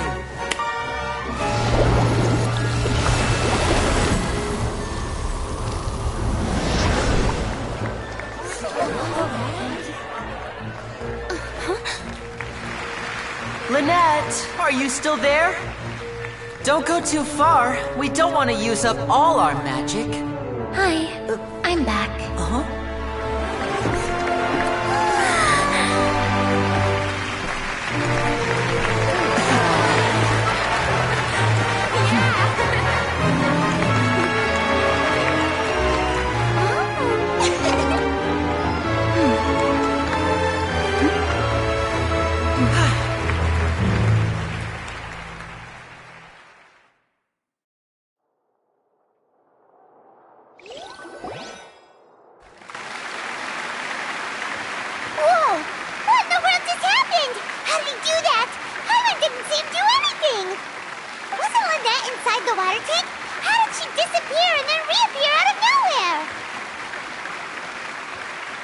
If we could see easily through his tricks, then that would mean that his skills are still lacking.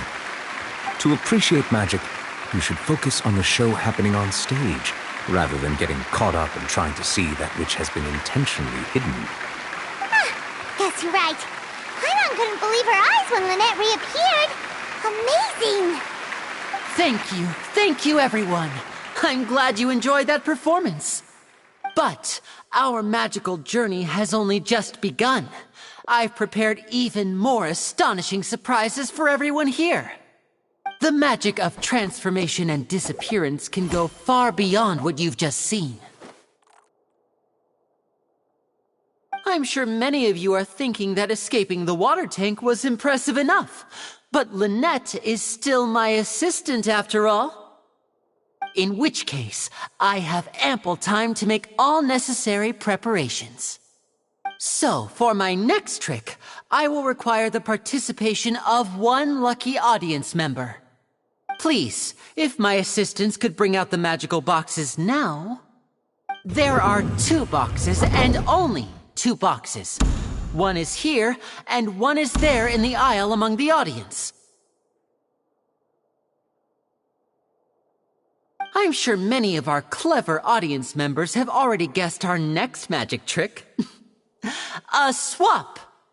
Our lucky audience member and I will each enter a magic box. After 1 minute, we will each emerge from the opposite box. Now please, everyone pay very close attention to the box you see here. Don't give me any chance to make a move. Wow! How's he gonna do this? Hey, do you think this is all magic tricks, or does Lenny have actual superpowers? The lucky audience member will be generated by this random number selector. It selects numbers entirely at random. Even I don't know who will be chosen to participate. Now then, let's begin.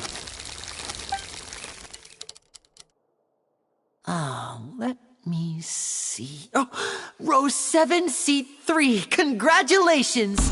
You now have the chance to experience magic firsthand for an entire minute. Please, come forward. My assistant will take you beside the magic box. I'm sorry, it might be a little cramped inside, but no need to feel nervous. We've carefully arranged everything for you to be as comfortable as possible.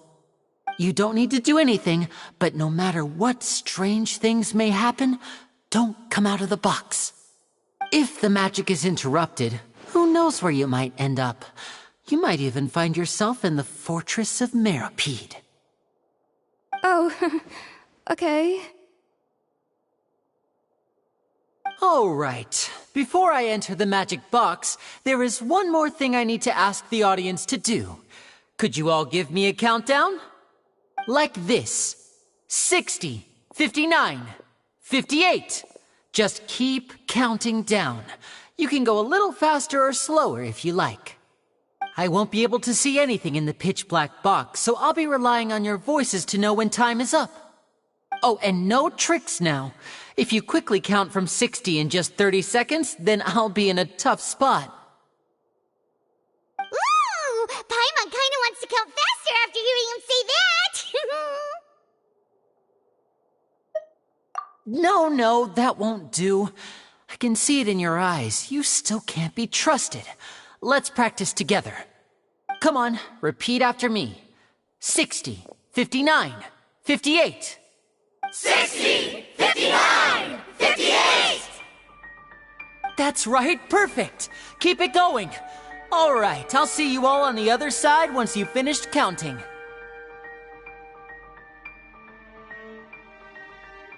54, 53, 52? Huh? Why aren't you counting, Nervalet? I am counting in my head. I think things are exciting enough in here as it is. Merely a consequence of my identity and personality.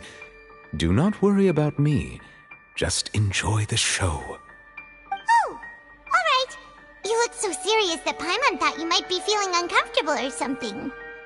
40, 39, 38! Mr. Linney, are you all right in there? Is everything ready? Yes, I'm fine, I'm just double-checking the direction of the magic. It would be a disaster if we get sent to the wrong places. For example, mid-air right above the audience. Even though he's saying that, Lenny doesn't seem nervous at all.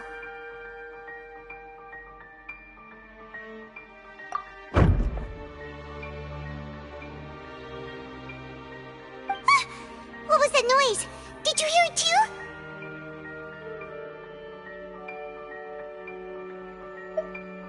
Not sure. Anyway, it doesn't seem like anyone's worried about it. 25, 24, 23! What's wrong, Mr. Linney? I can still hear you moving in there. I seem to have accidentally knocked over a decoration. I'm trying to fix it, but it's pitch black in here. I can't tell left from right. Never mind the decorations. There's no time for that. The show is what's important. No, that's unacceptable. I want my show to be perfect. Don't worry, we still have 20 seconds. Hear them counting? 19, 18, 17!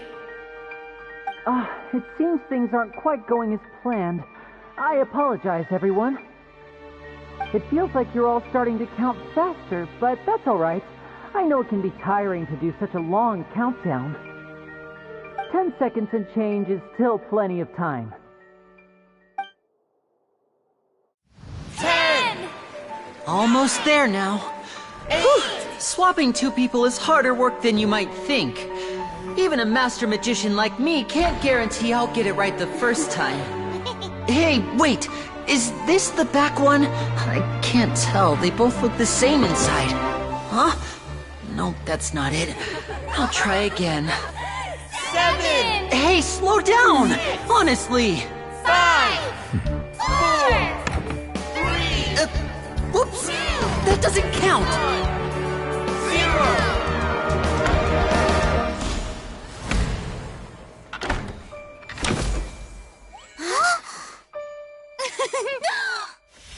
Ta-da!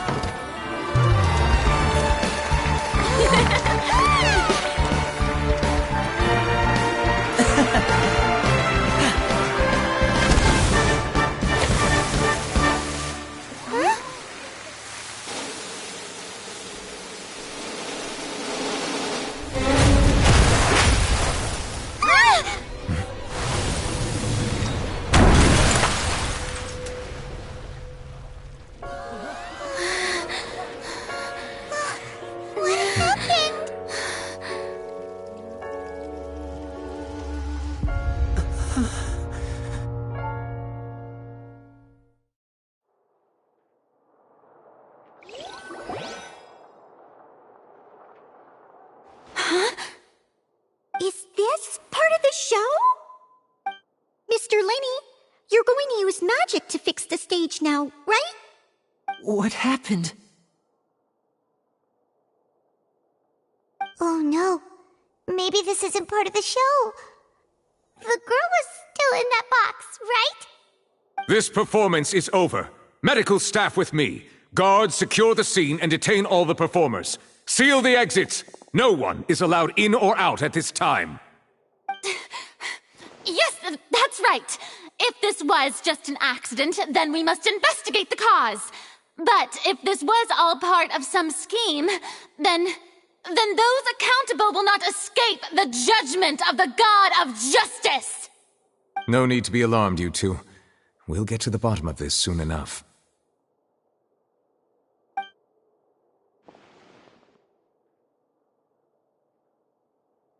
Unfortunately, the person who is in the magic box has been pronounced dead. His name was Ƒөΐũω, one of the assistants in Linny's magic troupe. Apparently, the fireworks on stage ignited the ropes that were suspending the water tank, which then caused the tank to fall onto the stage. As of now, we are still not sure why we found Ƒөΐũω in the box, rather than the guest from the audience. And after an initial search of the area, the guards have confirmed that the girl is nowhere to be found. It appears that this incident was not merely some mishap with the performance. And there are many indications that it is connected with the case of the serial disappearances of young women. The serial disappearances case? That's the case that Charlotte mentioned before!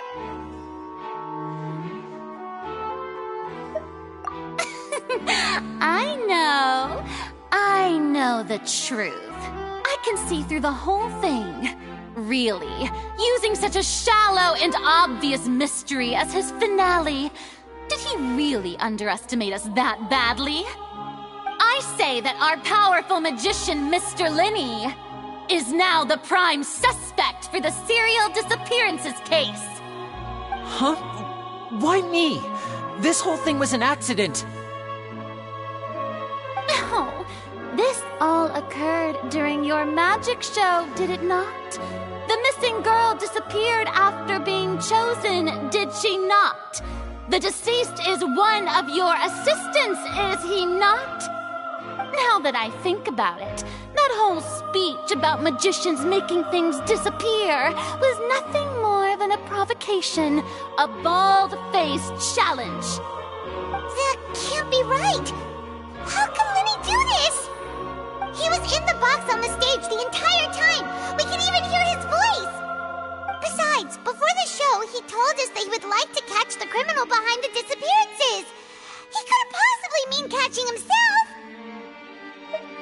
Save discussion for a later time, please.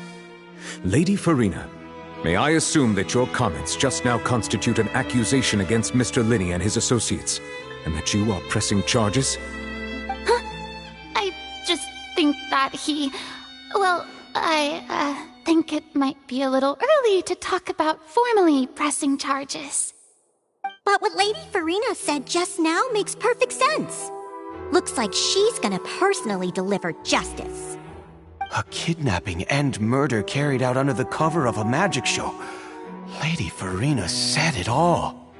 I mean, of course, my dear people.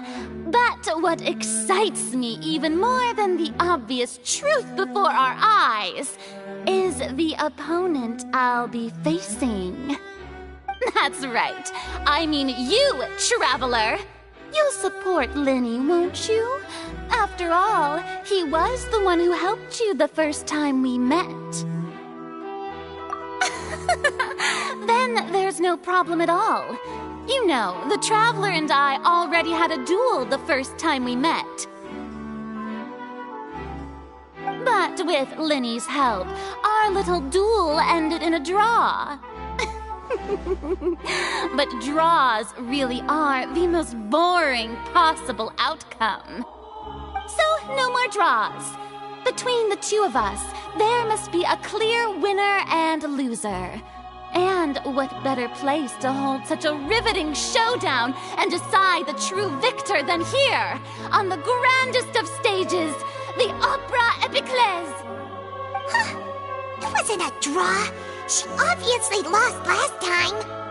I understand. Charges have now been pressed, and as such, a trial is in order.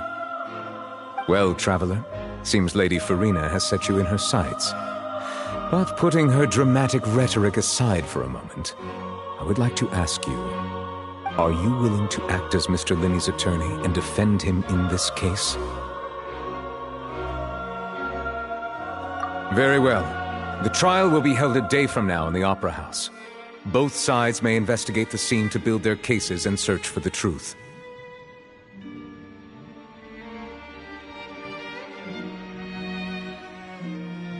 Linny and his troupe are all potential suspects and shall remain within the Opera House.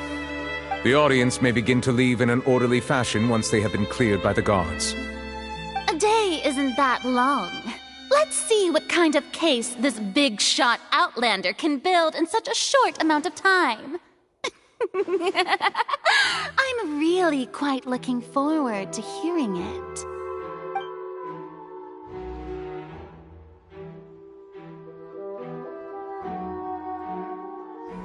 Linny!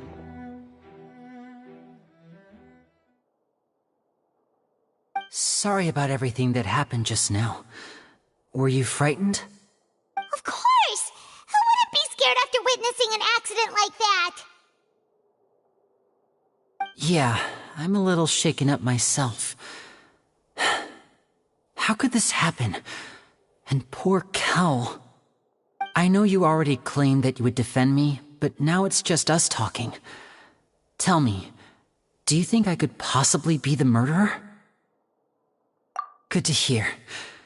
Thank you so much for trusting me. I'm sure everyone sees me as the biggest suspect at this point. But, if you ask me, the whole thing is mysteries layered upon mysteries, such that all that's left is confusion. I don't know whether what happened there on the stage was purely an accident or not, and I don't know why poor Cal was in the box. As for how that girl chosen from the audience could suddenly disappear, I'm afraid I don't have any answers either. If someone tampered with my performance, then we need to figure out what they did. Even a skilled and knowledgeable magician like myself couldn't pull all that off in just 1 minute.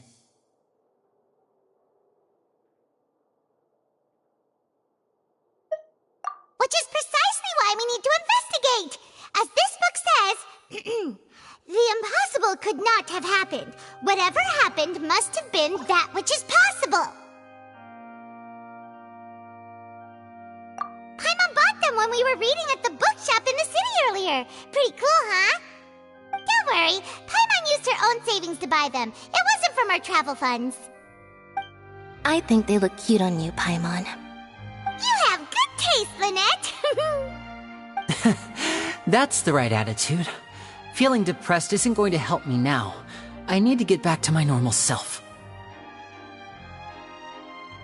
But with the guards watching our every move, it's going to be especially difficult for Lynette and I to prove our own innocence. Good thing you agreed to be our attorneys. Thanks for that. We'll be counting on you. Yes, thank you so much. Yeah, just leave it to us. Oh, since we're going to start investigating, Paimon has a question first. Where did Lynette go during the performance? Ah, well, I'm afraid that would involve some of our essential trade secrets as magicians. The secrets behind our magic are past saving, Linny. I suppose you're right. The truth behind our tricks is going to be important evidence that will be weighted during the trial. 'Tis truly a pity. As a magician, our magic show is a work of art. We've poured countless hours and spared no effort in perfecting it. But if revealing our secrets will help you uncover the truth behind what happened, then it will be well worth it. We should go somewhere else if we're going to discuss our magic tricks. We'll go speak with the guards, and in the meantime, you can go investigate the stage and the seating areas. Alright, let's go have a look while the investigation teams are still here.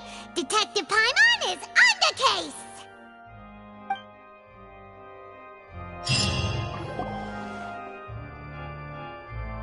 Hello, officer. How's the investigation going?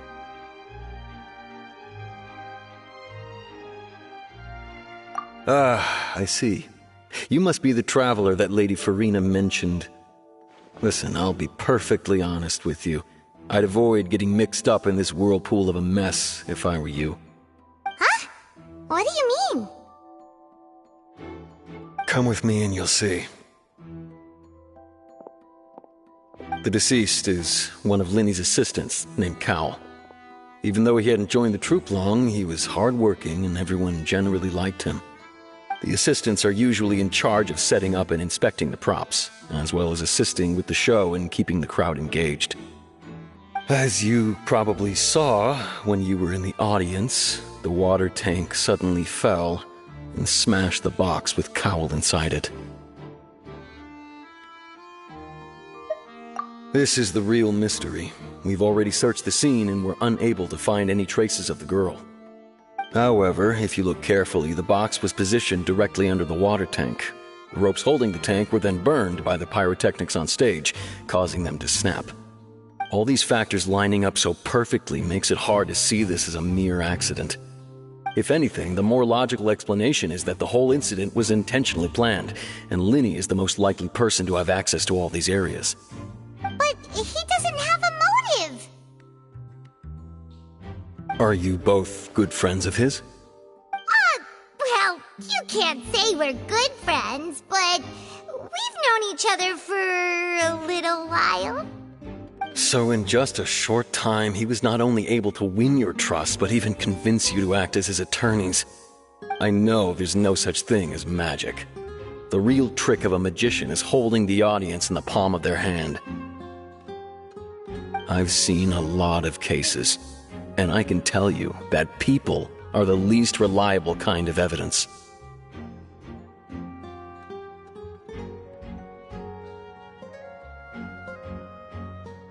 Sorry, I tend to be pretty straightforward.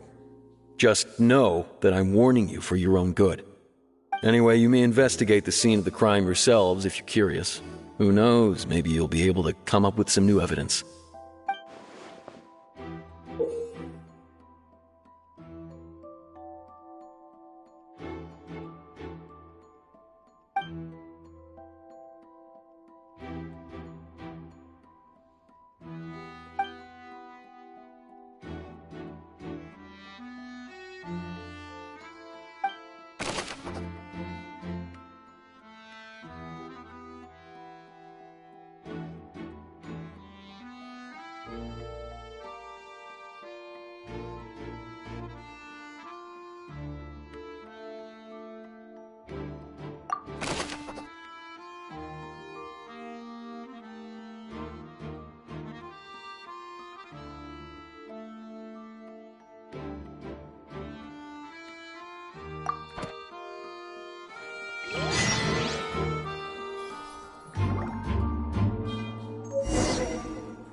So this is the rope that broke and caused the water tank to fall.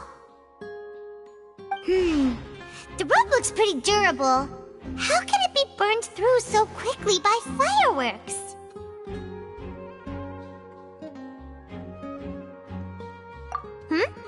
Why are you suddenly so serious, Traveler?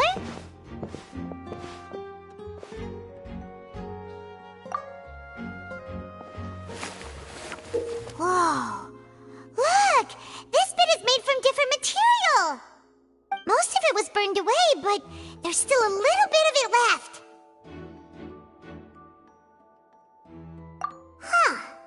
So if a rope meant to hold something was made with that kind of material in it, then that means... Wait! Why don't you write all this down? Let's take notes!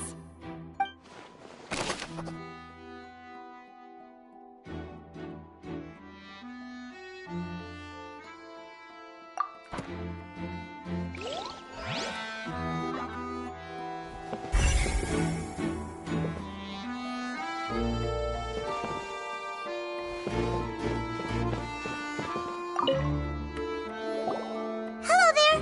What are you investigating? Oh, this location has also been cordoned off because the Magic Troupe members are currently considered prime suspects. The investigation team is still collecting evidence. The seats were all booked in advance. so we were able to deduce the missing woman's identity by checking the guest list.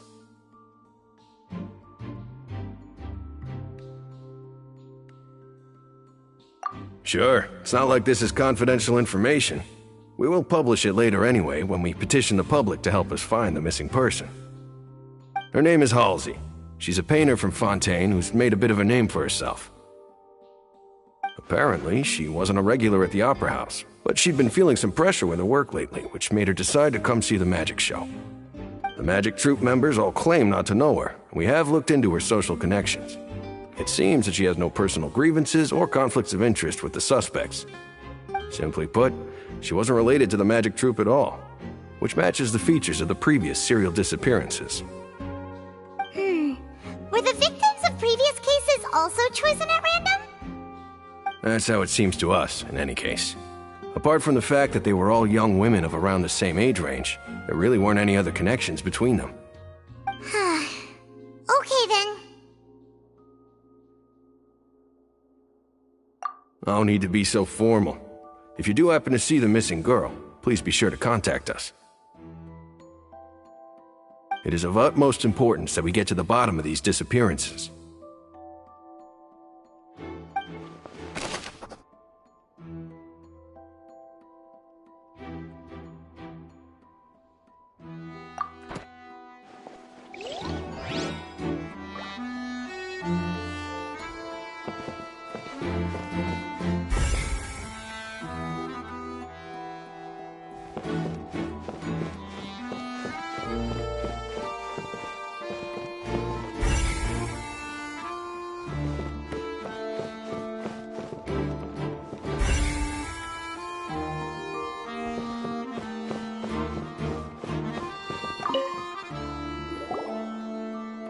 The investigation team has some new findings. Turns out there's an issue with the random number selector after all. See, I told you. What if the machine picked some big guy's seat? You think the murderer would have still made his move then? Sorry to interrupt, but we're helping Linny and Lynette with their side of the investigation. What were you saying about the number selector? There's something wrong with it? You're trying to help them? That'll be a tall order. Linny used the machine to pick a random member of the audience during his performance, right? The lucky girl that later disappeared. Well, we thought there might be a serious problem with the machine, so we had it taken away for further inspection. It turns out that the seat number it picked wasn't random at all. The machine picks that same number every time. I'm sure you already know that you have to make a reservation in advance to get a seat, regardless of whether it's a trial or some performance. In other words, Linny knew who would be sitting where from the very beginning. That much checks out. Linny reserved our seats for us too. Bet you see why I was saying it'd be tough to make a case for Linny. Even though it's bad for Linny's case, Paimon had better write it down.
Lenny's still talking to the guards. It seems he'll have a lot of explaining to do. I think someone will be assigned to monitor us later, but that's alright. Lenny's still talking to the guards. I think someone...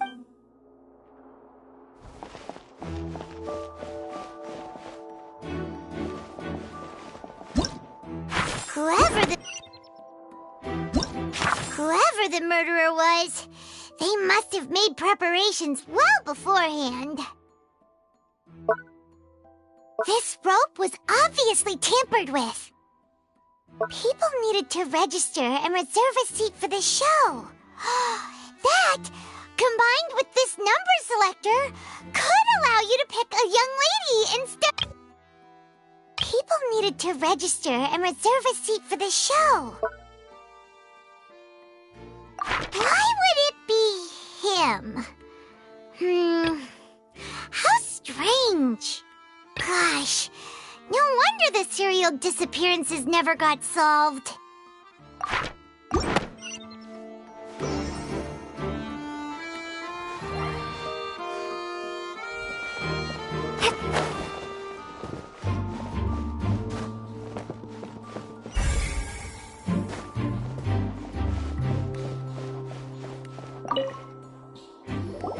I see that you're investigating the area.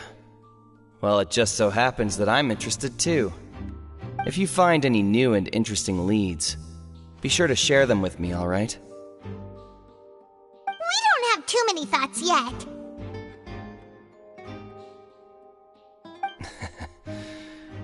Then why don't I tell you my hypothesis first? The way I see it. And I'll start it with that loud thud. The thud? Oh, you mean the sound that happened during the countdown? Yes, exactly. It wasn't terribly loud, but I suspect that most people heard it. It's just that everyone was awaiting the results of Lenny's trick with bated breath, so no one paid it much mind. But now that the incident has happened, the thud has become an important clue. That makes sense. So, what do you make of it? I'm of the opinion that it may have been the sound of Lenny's accomplice. Lynette, perhaps. Jumping atop the water tank, or something like that. And when the pyrotechnics went off, she cut the rope, sending the water tank crashing down. But wasn't the noise we heard too loud for that? Perhaps the balance wasn't right, leading to a particularly rough landing.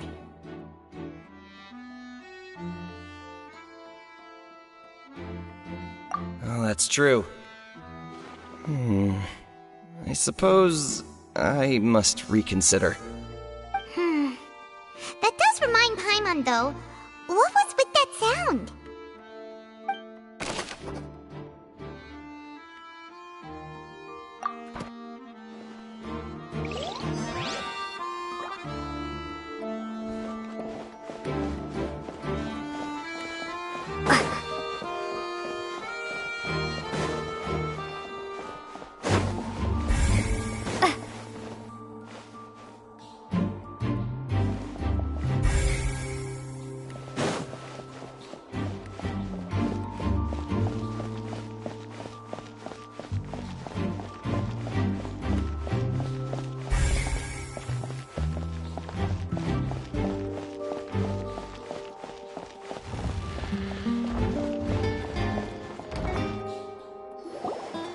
Hey, you!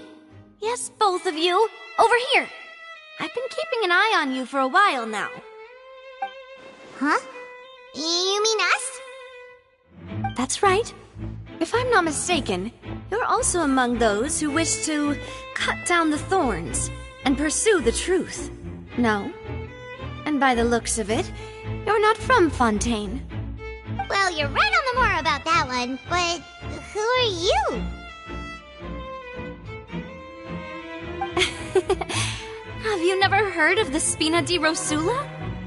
From mediating disputes and providing protection to solving conundrums, you name it, Spina di Rosula does it. And I, Navia, have the honor of being its renowned president. though those who play by our rules call me boss. I'm Silver, her attendant. Pleased to meet you. And I'm Melus. Demoiselle's various daily needs and affairs are under my purview. Huh? Boss? Demoiselle? What gives with the names? Well, I am the second generation president. Melus and the others are still used to my previous title. My apologies, Demoiselle. Should you prefer, boss, I will endeavor to use that instead. No, no need. You don't have to call me boss. Just Navia is fine. Okay, if you say so. Not that we're members of Spina di Rosula anyway. All merely trifling details. Never mind. Now, back to the situation at hand. That's right. I've always kept an eye on the serial disappearance cases. My interest stems from a matter back from my father's time. Judging from the look of things, I find Linny an unlikely mastermind. Really? We think so too! That's why we're looking for clues now. But how did you come to that conclusion? Intuition, naturally. My unparalleled intuition. ƑөŨÿøω was quick to point the finger at Linny without any decisive evidence whatsoever, wasn't she? But that's not uncommon for her.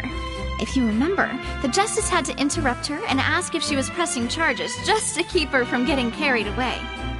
Anyway, a trial begins the moment someone levels charges. And, of course, there was no way ƑөŨÿøω was going to back down in that situation. Sounds more like you just don't trust the Hydro Archon. Well, what's your opinion?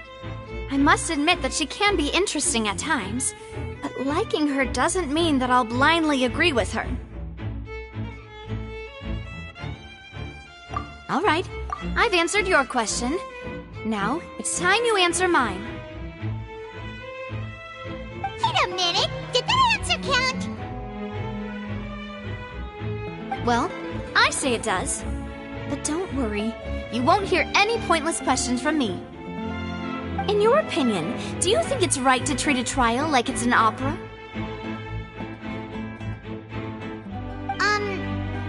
Well? And why would that be?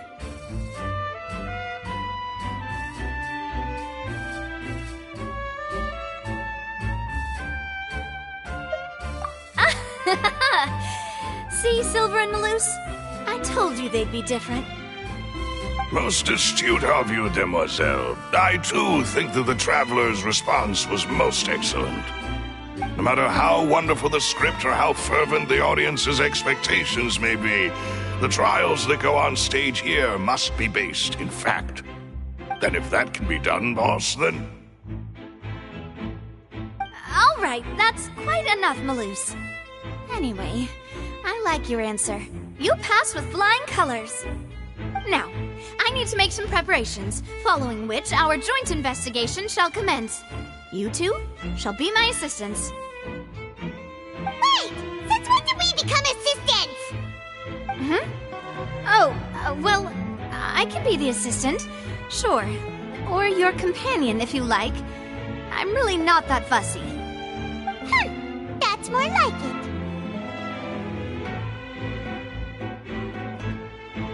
Far be it from me to brag, but I believe that Demoiselle's intuition will be instrumental in uncovering the truth. You wish to save a friend from false accusations, and we wish to unravel the disappearances.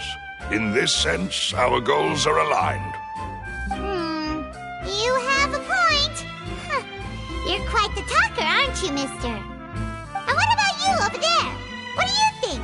You seem like you've got something on your mind. I have nothing to add. Oh, alrighty then. We'll be making some preparations first. Just be sure to let us know if they start revealing Linny's tricks. Thanks!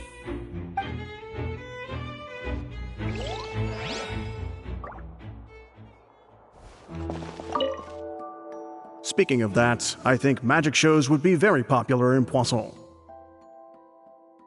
I can see that. Maybe I should try to learn some magic. If I could make things disappear, cleaning my room would be a cinch. You need not worry about such things, demoiselle. That falls under my duties. Oh, right.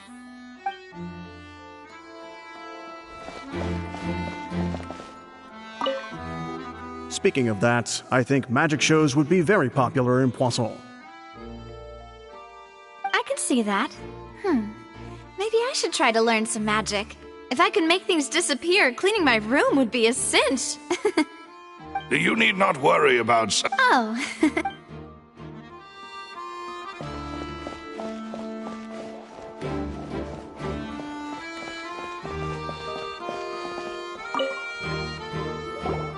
Sorry, but no one can freely enter or exit the Opera House at the moment. If you wish to leave, you must register your identity with us first.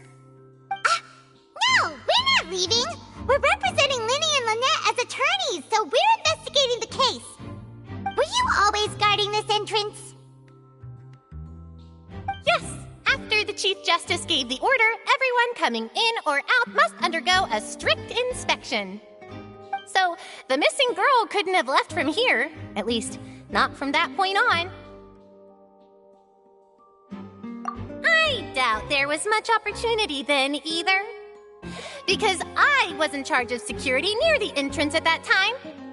I couldn't see Linny's performance from here, which was quite a shame.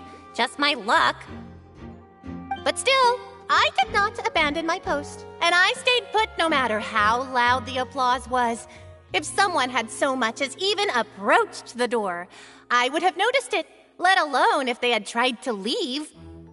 We Melusines are good at that sort of thing, you know. So, it's safe to say the girl couldn't have left through here. Alright, thank you for your help. This will be useful info.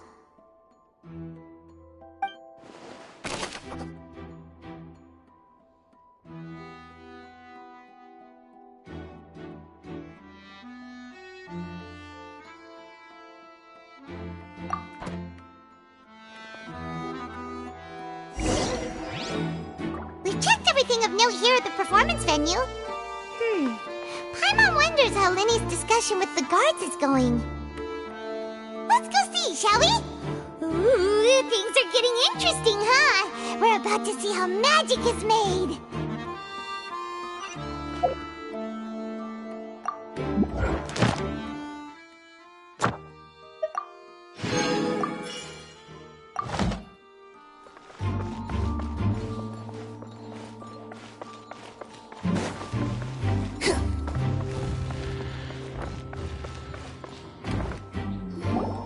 Understood.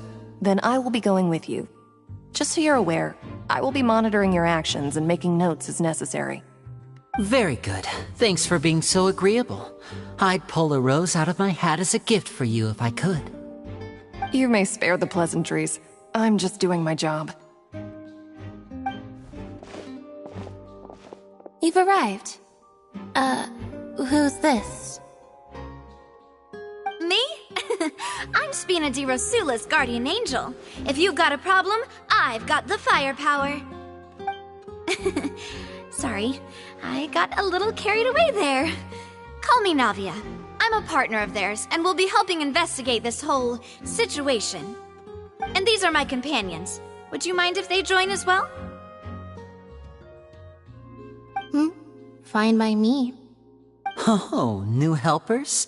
I would be most grateful. Well, let's just say we're tagging along.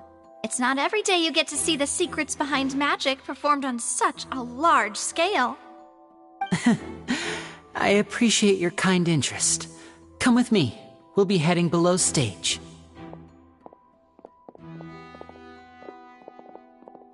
Huh? Below stage? Yes, a world of secrets is hidden beneath this magic box, prepared specifically for this switcheroo trick. But before I reveal everything, you should have a look first. Notice anything strange here?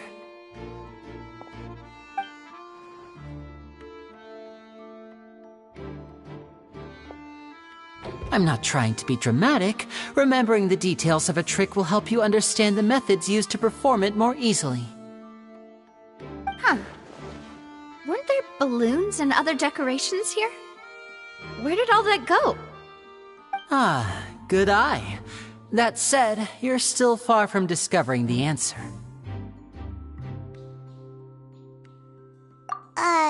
The back? You mean the inside of the door? What's different about it? Paimon didn't notice anything. Very good indeed. I thought you might not be able to catch that, given that you were sitting in the first row. The back of this door was patterned. Those patterns are now gone, replaced by a smooth wooden board. So, if you put 2 and 2 together, what do you get?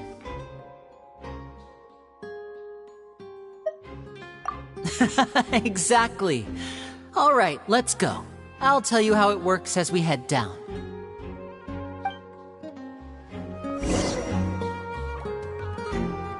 Oh, so there was a passageway under the magic box! I knew you'd figure out most of it as soon as you saw this place. The 2 magic boxes are positioned right above the 2 entrances of the tunnel. See this flatbed trolley? The box with the lucky audience member in it would be shuttled over to the other side using the trolley. This trolley can raise and lower and even rotate, ensuring that the box will face in the right direction. I see. So that's the purpose of the box inside another box. Precisely. The inner box would descend after the audience member was put inside and be moved along the trolley, all while the outer box would remain on stage as if nothing had ever changed. So that's how you did it! Once the box was lowered, the trolley would store some energy through this device here, with which it would complete the rest of the steps. The audience member would only be able to feel some slight movements in the dark, and by the time she walked out, she would already be back on stage. Right! You were talking that whole time, and you even came out for a moment near the end! Ah, yes. A phonograph operated by Lynette was used to achieve that effect. My assistant and I had already scripted our conversation beforehand. When the countdown began... And what about Lynette? Where was she? I was in the mezzanine space in the back of the box. Oh, interesting! That's how we were able to coordinate Linny's lines with the assistant. And, by the way, I was the one who walked out of the box at the end. I mean, we are twins. All it takes is a change of clothes and no one can tell who's who. And that's my favorite part of this trick. Only Lynette and I can perform it. So that's how it all worked! Wow! Every detail you revealed was more amazing than the last! Lynette would briefly walk out of the box and then go back in, jumping into the tunnel and escaping before the box on the trolley could finish ascending. And then I walk out of the other box in the audience area, and the trick would be complete. The operative word here being would. But as you saw, Cal was in the box, not our audience member. She, on the other hand, mysteriously vanished. We really don't know how that happened. If not for that interlude, this would have been an astonishing trick. I probably never would have figured out how you pulled it off. And yet, to think that someone was able to use this magic trick to commit a crime. Could we have a look around? I think we can come up with some more leads. This is the scene of the crime, so Linny and Lynette are not permitted to stay here. I'll escort them back up. Yes, of course. No need to be so strict now. I won't disappear into thin air, you know. Thanks, everyone. We're counting on you.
The floor is wet. Please be careful not to slip.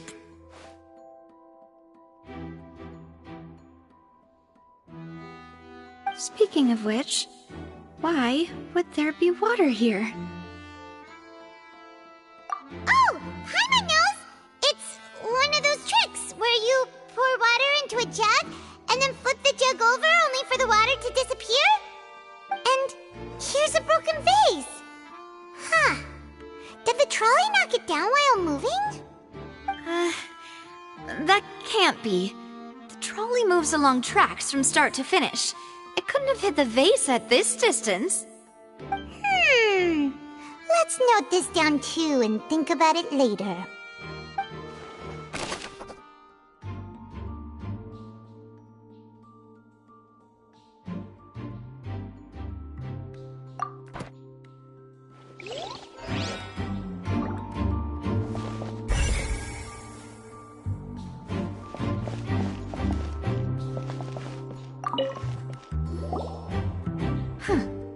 What's this?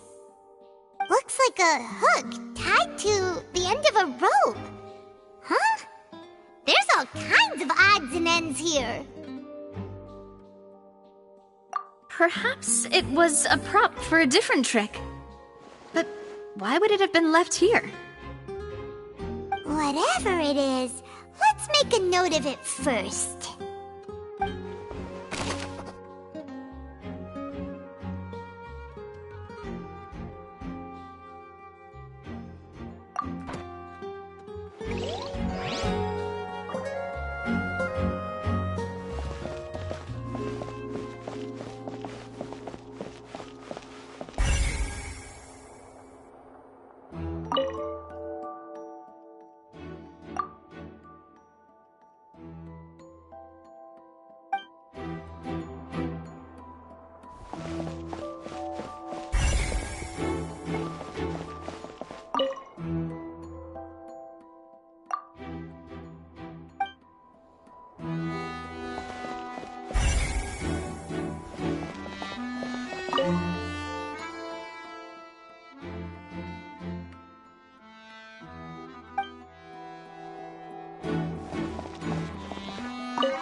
What is this place? It seems someone could fit through here. Huh. Could this have been the suspect's escape route? Alone, perhaps. But if they had to pull another person with them, the space would be too narrow. But there are no other ways in or out of here.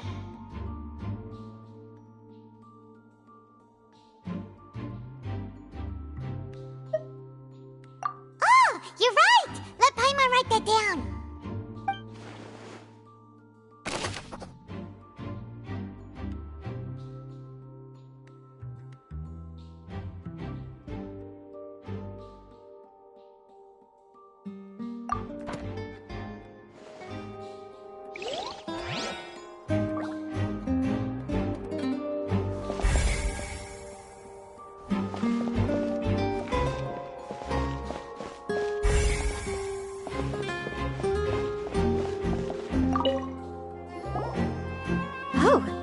These are the clothes that the lady chosen from the audience was wearing, right? Her clothes are here, but she's nowhere to be found. Right. And do you really need to do that if you're kidnapping them? Ugh, this is so confusing. Paimon doesn't want to be a detective anymore.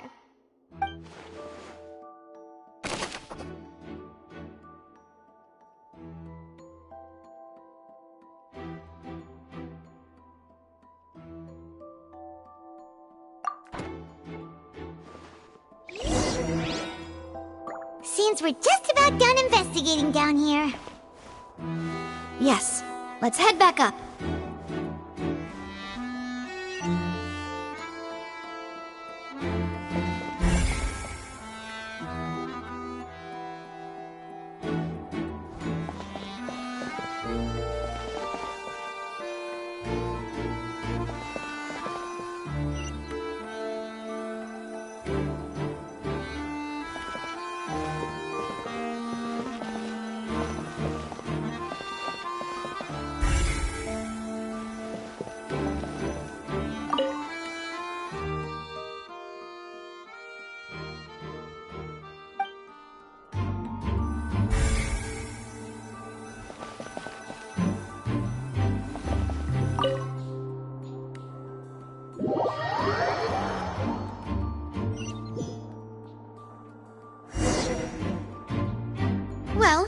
ascertain the state of the crime scene.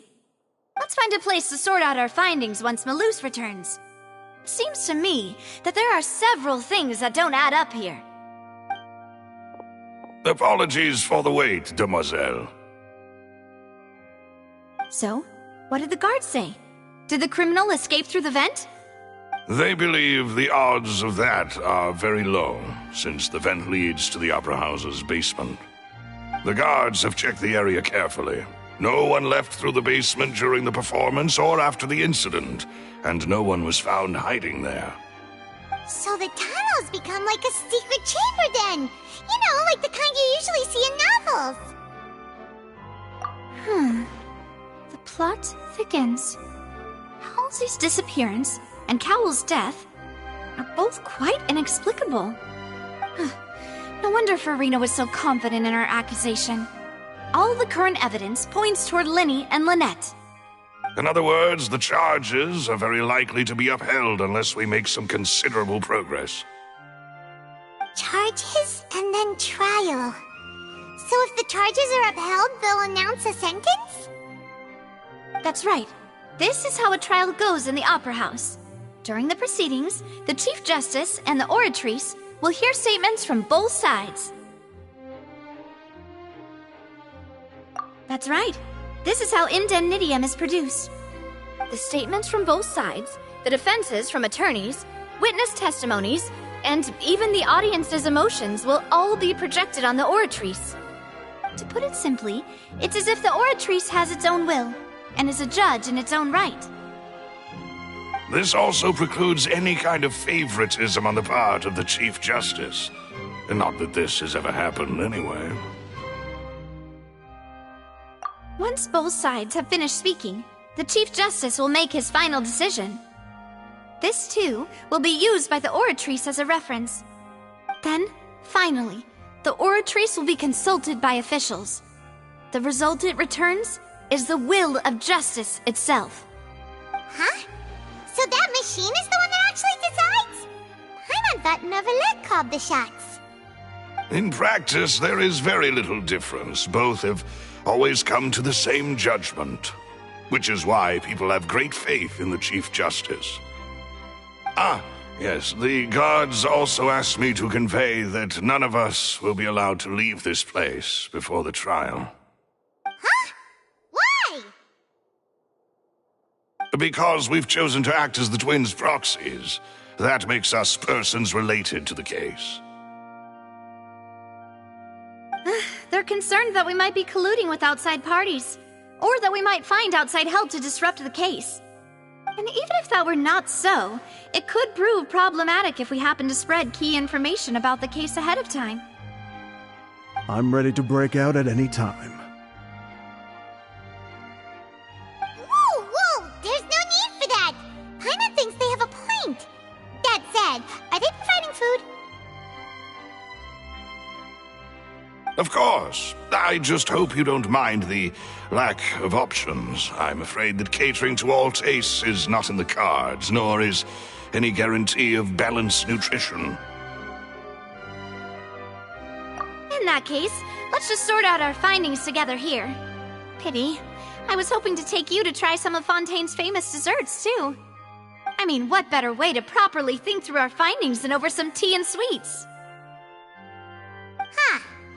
Breaking out suddenly doesn't seem like such a bad idea after all.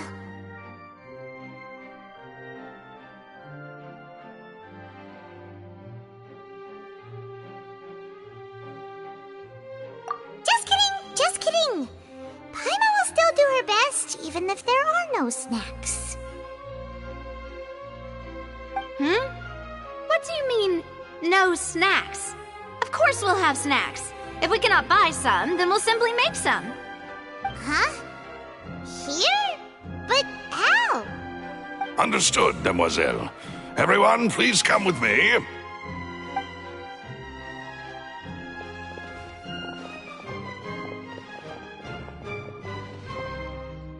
Wait, you're carrying a portable stove with you? Yes, I must be prepared to meet the demoiselle's baking needs whenever the fancy strikes her. I have eggs, sugar, and almonds at the ready. Good work, you two. Then I'll get to it. Please sit tight for a moment. You'll get to taste my awesome snacks soon enough.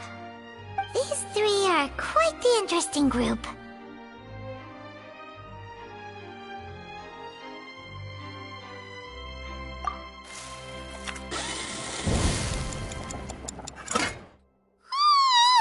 And Paimon thought it smelled good while it was still in the oven!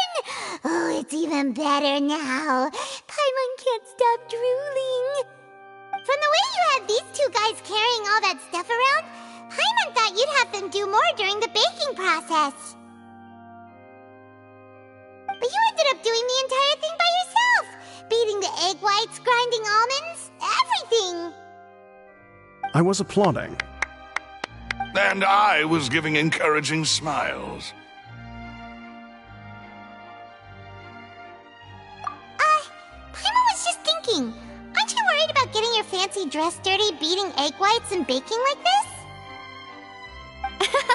Well, I don't think it's carved in stone anywhere that fancy ladies can only read books, sip tea, ride horses, and play the piano. I just really enjoy making snacks. Don't underestimate beating egg whites, by the way. It's a real arm workout. You also need to beat them to just the right consistency, or your macarons will crack. Anyway, give these a try, fresh out of the oven. There's 3 for each of us. Only 3? Well, eating too many sweet treats might send all that sugar to your head. You wouldn't be able to think clearly about the case on a sugar rush, would you? Tea is ready to be served as well. This is Demoiselle's favorite, strong black tea with a floral fragrance that clears the mind and lifts the spirit. No need for concern. I'm merely doing as I should.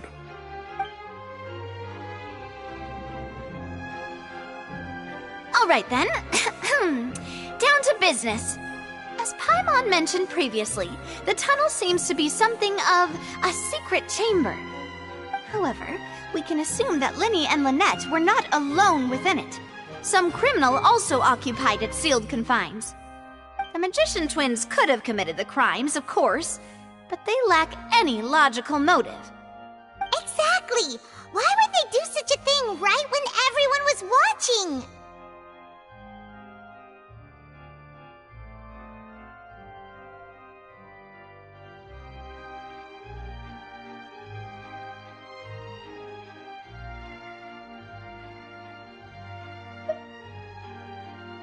The flower vase and the thud we heard during the performance could indicate some altercation between Halsey and the criminal in the tunnel, resulting in the shattering of the vase, the discarding of her clothes, and her abduction. Perhaps the criminal thought that since she was chosen from the crowd, she would be too easy to identify if she was still wearing the same clothes. Paimon thinks that makes sense, but the real trouble is... True. None of the clues we found thus far support the existence of this third person. But the only people left to consider are both technically victims, whether it's the missing girl, Halsey, or poor Cowell. Huh. Could Halsey have secretly made modifications to the magic props in order to murder Cowell before making her escape?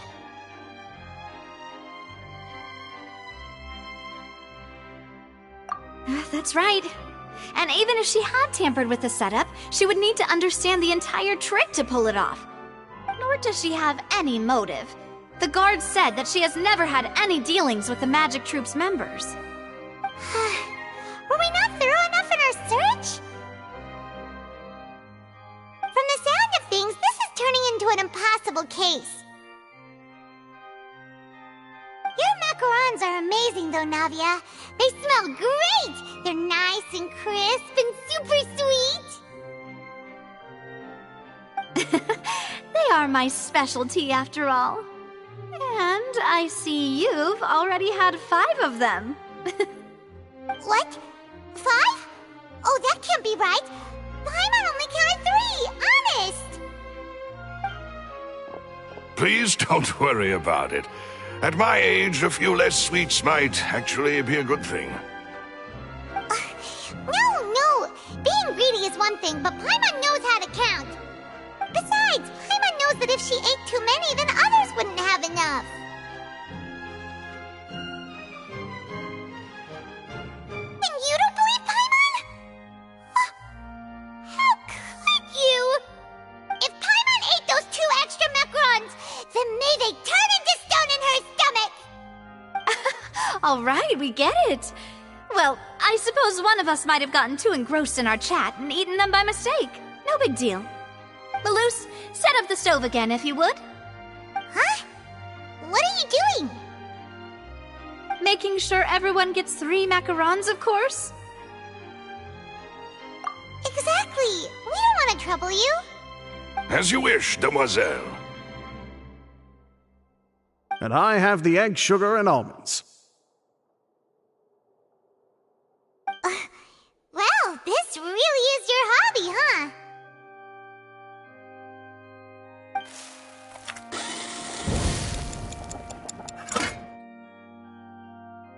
Well, that's it for snack time. I'm going to have another look around the area. I don't know what we're looking for yet, but we've still got some time. As attorneys, I suggest the 2 of you think the case over again. It would be awkward if you got all tongue-tied on stage during the trial. Alright, thanks for your help, and for the snacks. It was nothing. A small task for the Spina di Rosula. Silver, Maloose, it's time to go. I'll be back if I find anything new.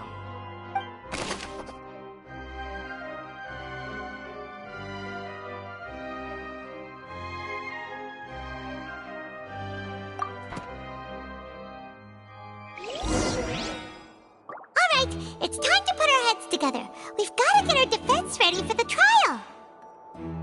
Oh, it's probably gonna be a long and difficult case. There's no point in worrying about that now. We just need to prepare. Here, take Paimon's notes. They should help you review the situation.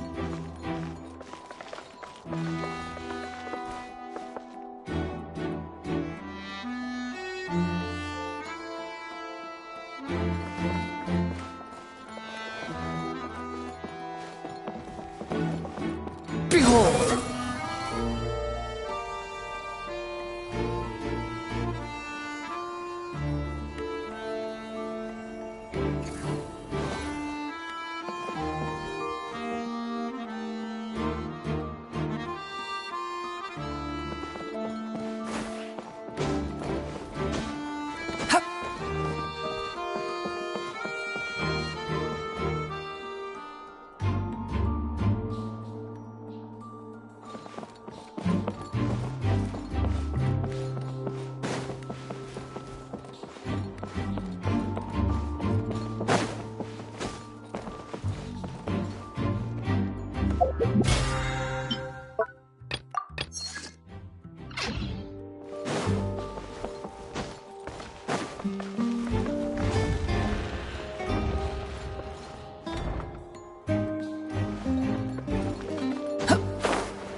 Apologies, but access to the venue is restricted at this time. Please register first.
The wind rises. Search forth.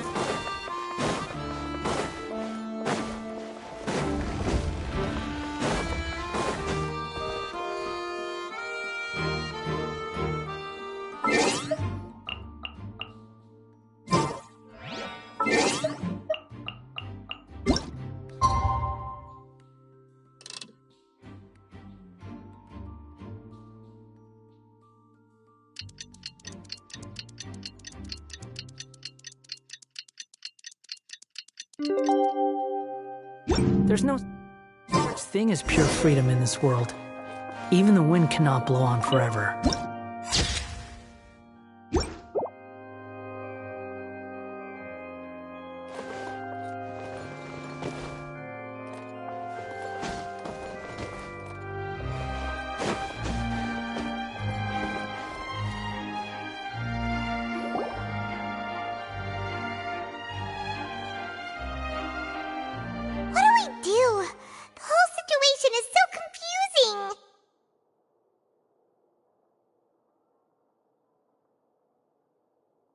Plan. Impossible things don't just happen. We'll get to the truth one way or another. Just relax. Even if everyone else suspects Lenny and Lynette, at least we will be supporting them from the stands. Besides, I doubt Farina understands any more about what happened than we do. Thanks, Navia. Well, we'll be going then. Best of luck to you.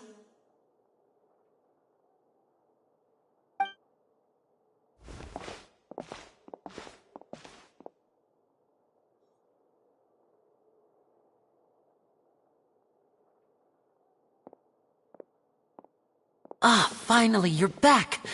Well, how did your investigation go? To be honest, you might be disappointed. No. We're already very grateful that you were willing to help.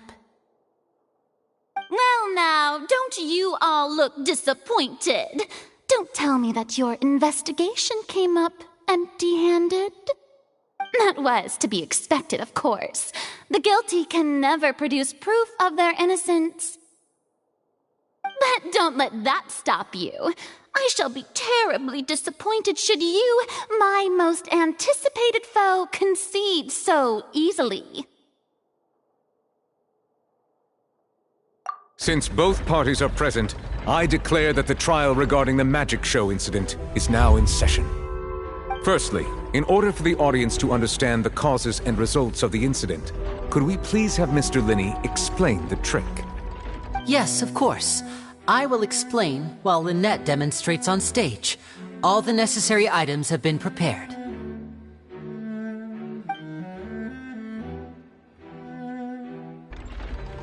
Thank you, Mr. Linney.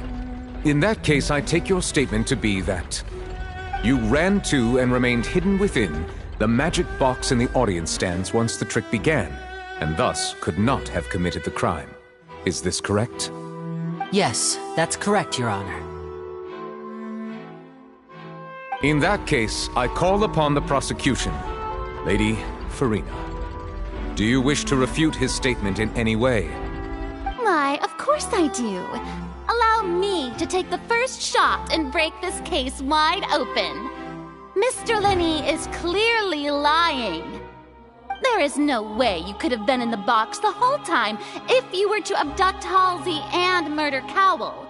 In fact, I'd say you were hardly in that tunnel at all. That is simply your hypothesis based on the presumption that I'm guilty. Oh, is that so? And if I may ask, what did you hear while you were inside your box? The roaring countdown of the crowd, of course. That's how I kept track of the time and built anticipation for the finale. And you didn't hear anything else at all? Nothing that might leave an impression of any kind? No, nothing. I see. But when the count reached 30 seconds or so, there was a thud.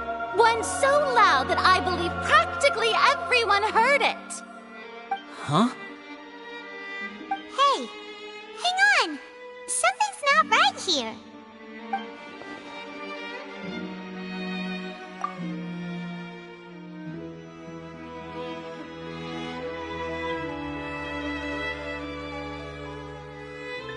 Yeah, I'm sure he could have heard a noise that loud from inside the box. I was right by the box and I definitely heard the thud. Look at those scales. Could those mean...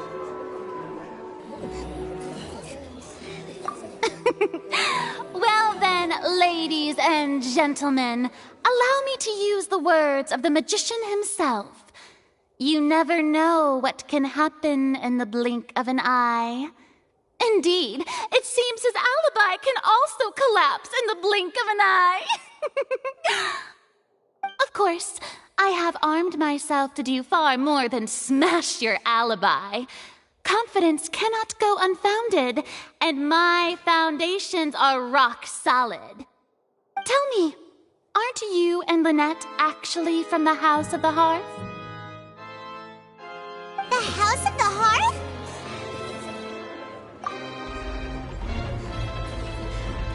No wonder they did something like this.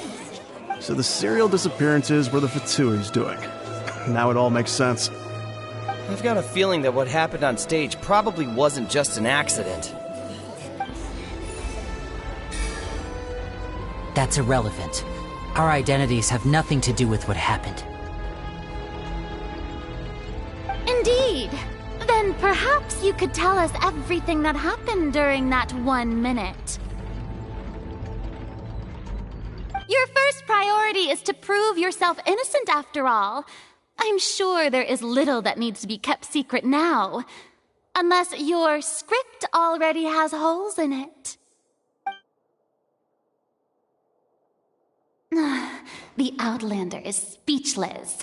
My, oh my, don't they look flabbergasted? Now comes the infighting and discord, I suppose.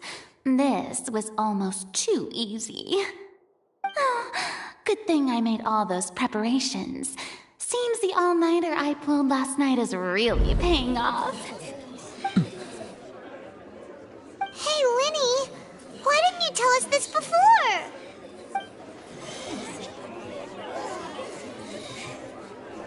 Order! Order! Mr. Linney, allow me to re-establish the facts. Lady Ƒө骝նö has raised 2 points.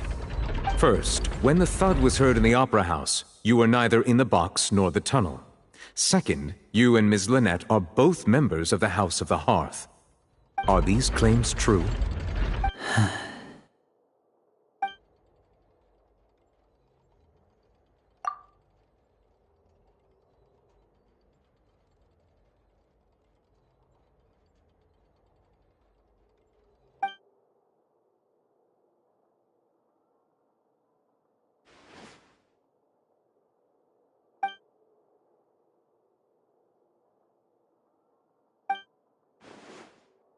Please answer my question, Mr. Linney. I'm sorry. Yes, they're true, Your Honor.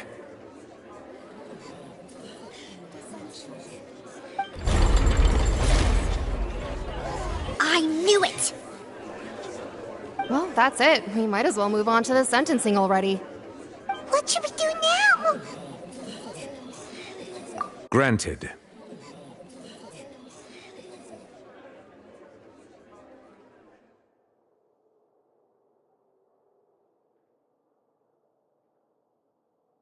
In that case, what is your request? Is that really necessary? They're already as good as guilty. The defendant deceived their own attorneys. What is there left to discuss? Order! Order, I say! Your request is reasonable, and we shall adjourn. This trial will reconvene in 1 hour. So you would stick to Mr. Linney's defense even after knowing what you do now? You certainly have more professionalism than I thought. In that case, my dear audience, let's allow the joy of victory to steep for a little while longer.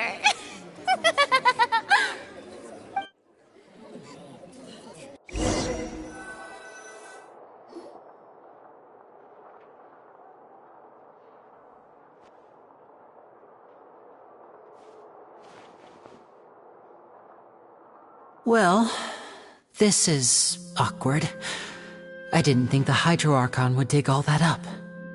I'm sorry, Traveler and Paimon. Yeah, sorry. Paimon doesn't know where to start. We trusted you two. We based our entire reasoning on the assumption that you weren't bad guys. Not to set the wrong tone or anything, but Paimon's really mad! I'm very sorry. I know you're angry, and reasonably so, but please, let me explain. I know you've clashed with the ƑөŨĩ several times enough to make you upset. But our organization is very, very large, and the Harbingers have very different personalities and goals. Right now, we want to save people. As many as we can. That's right. I'm sure we're on the same page when it comes to this nation and the disaster that its people might face. I knew if it weren't for our respective identities, we could become good friends. That's why I didn't wish to flat out lie to you, but chose to hide some details instead. The truth is very important, but being completely transparent about everything would see us spending more effort than we need to.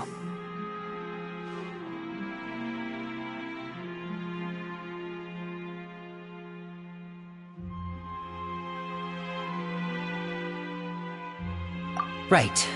So, you be the judge. Heck, if I were you, I fear that I'd even struggle to trust me at this point. You met a ƑөŨĩ who works as a magician, a trickster by trade. All by coincidence, too. But still, I'm asking you to trust me. I am no criminal. At least, not in this case. Sorry. Please forgive us. Well, you both say that, but...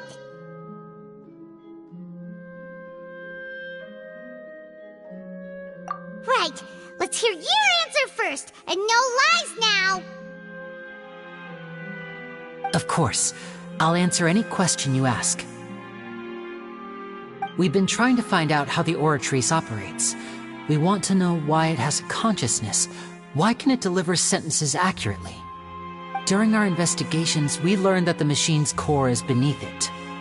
From that moment on, Lynette and I have been designing this box swap trick with the objective of getting close to the core. Is that why you needed a whole minute? That's right. In truth, the audience would take about 75 seconds to count down from 60, while I would only need 15 to get to the opposite box. So, after jumping into the tunnel, I accessed the Opera House basement via the vent, and went to investigate the room in which the core is stored. That air vent was created during the construction of the tunnel specifically to execute this step. Well, nothing. As soon as I reached that room and was about to investigate, I heard someone's voice. Which should have been impossible, of course. I was quite certain that I was the only one in the room. That voice seemed to recognize me and tried to speak to me. I chose to err on the side of caution and retreated the way I came.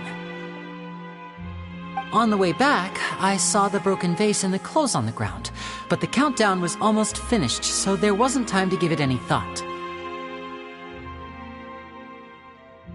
After that, the homicide occurred just as you saw. Well, that explains why you didn't hear the thud. Because of that prophecy I told you about, of course. We must know all we can about this nation's secrets in order to deal with that prophesized crisis. That's the only way we can save everyone. So, there you have it. The whole truth. I swear, I didn't hide anything from you this time. It was never my wish to proceed under this cloud of mistrust either. But like I said earlier, you can be the judge. If you want to leave because you don't trust the ƑөŨĩ, there's nothing I can do to stop you. Well, Traveler, you decide. Paimon will follow your lead however you choose.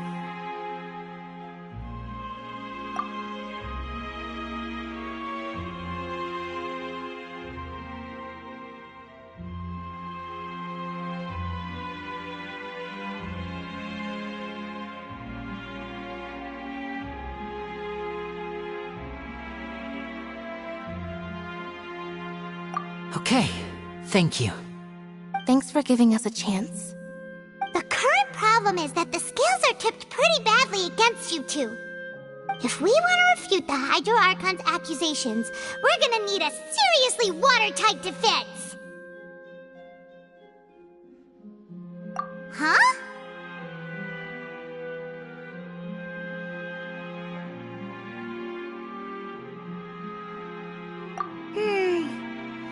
Oh, Paimon thinks she gets what you mean.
Both parties have returned to their positions.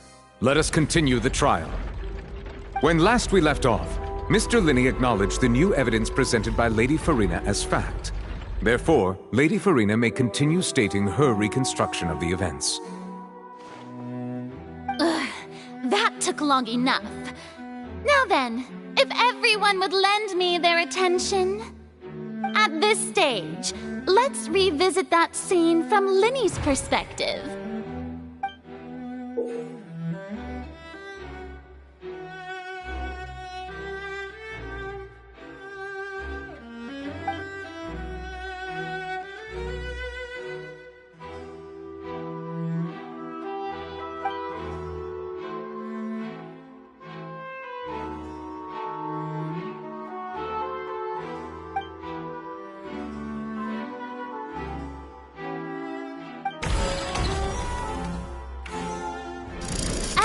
Countdown began, he entered the tunnel.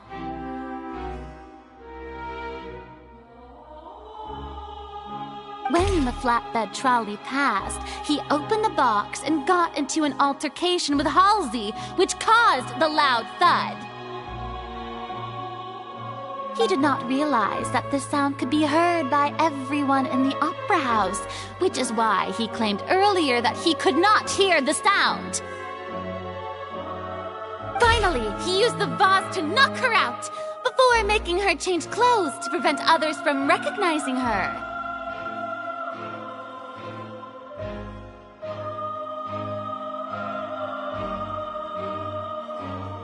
At this time, Cowell arrived in the tunnel, having heard that strange noise, and caught Linney red-handed.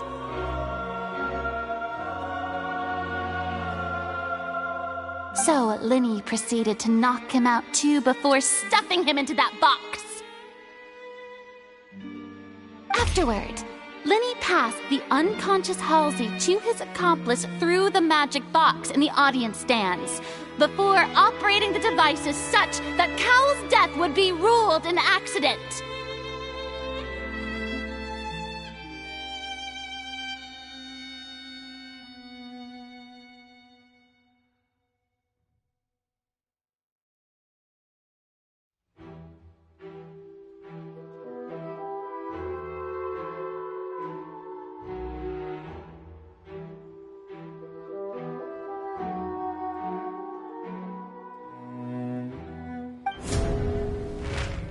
And there you have it.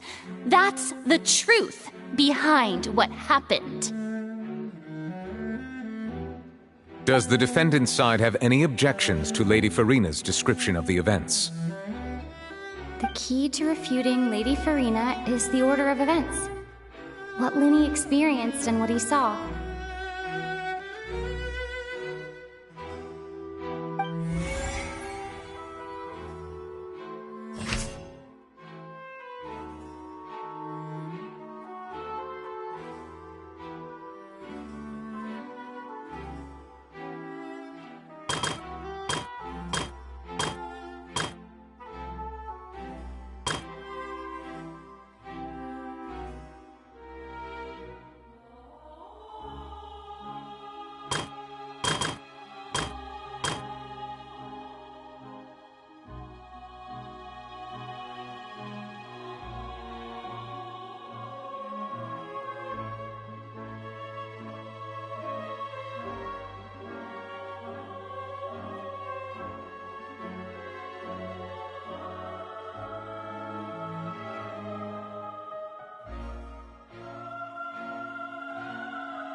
seems this won't produce a particularly effective rebuttal.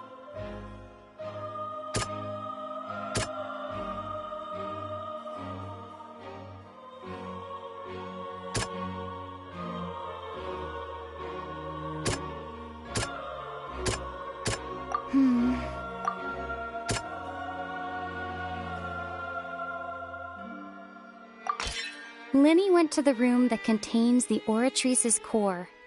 This is the actual truth.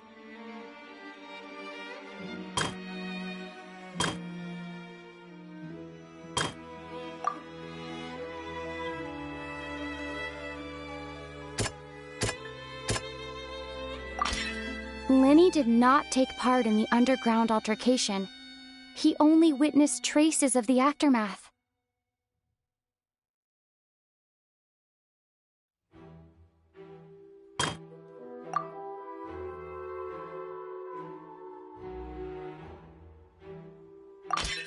According to Lyney, he left via the vent after entering the tunnel. He couldn't have had that altercation with Halsey. Attention! Ace Detective Paimon has something to say! When the countdown started, Lyney did indeed go into the tunnel. But he immediately used a vent to access the Opera House basement, which is where the underground core of the Oratrice is stored. Once he reached that area, he heard a voice in what should have been an empty room. Since he felt something was amiss, he returned immediately.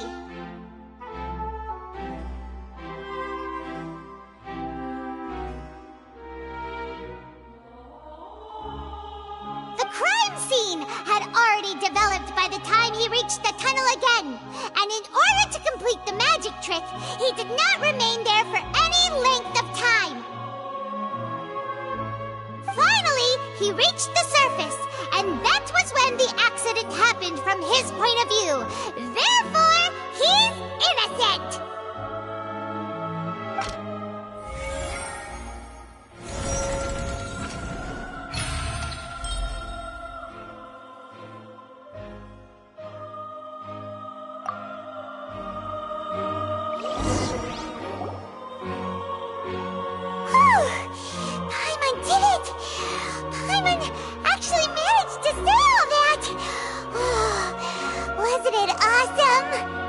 In other words, you believe that he knew nothing of the incident? That's right!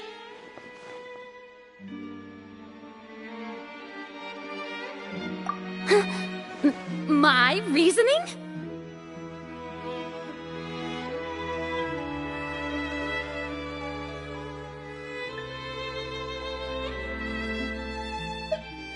If that's the case, then if Cowell hadn't entered the tunnel, who was the entire setup meant to kill? Assuming that what you say is true, Lyney only needed to kidnap the young girl to cause a new disappearance case. What would the point of killing someone on stage be? Oh, they have a point. That's right, you tell them! And that's why they're partners of mine. They've managed to turn things around. Oh, well, your denial is very strident, I'll give you that. But what proof do you have to back your claims?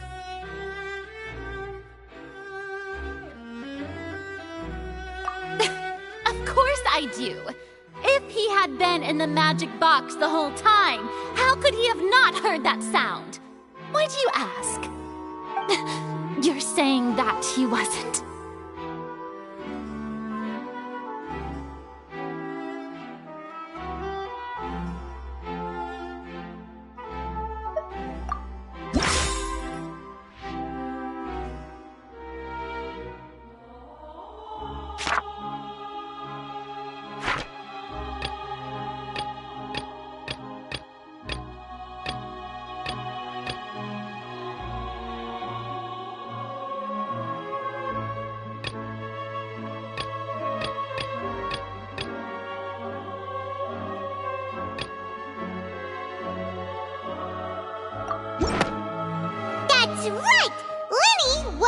in the box or in the tunnel. That's why he didn't hear anything strange during the performance. This means that when the crime happened, Linny had already entered the basement via the vent. The same clue you used to disprove his alibi has now become the best proof! How do you like that? Well played. To think you'd use such logic. Well then, if it wasn't Linny who committed the crimes, then who was it?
Could there have been a third person involved? Is that really a possibility?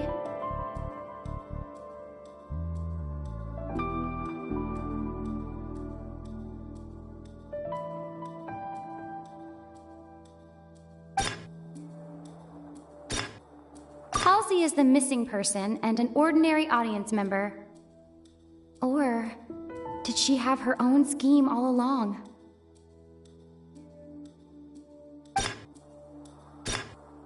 The deceased's name is Cowell, Linny's assistant. He would have been able to tamper with the equipment.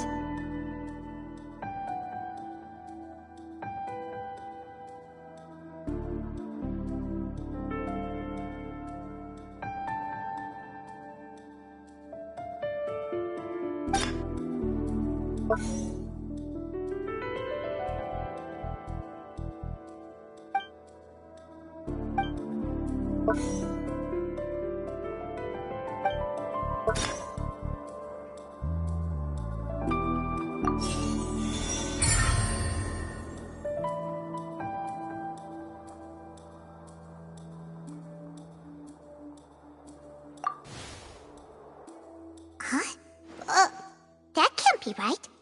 Are you serious? The killer was, in fact, Cowell, the deceased! Oh, is that so? How interesting! Let's hear your reasoning then. What I must do next is recreate the truth. What Cowell did and how he went from would-be perpetrator to victim.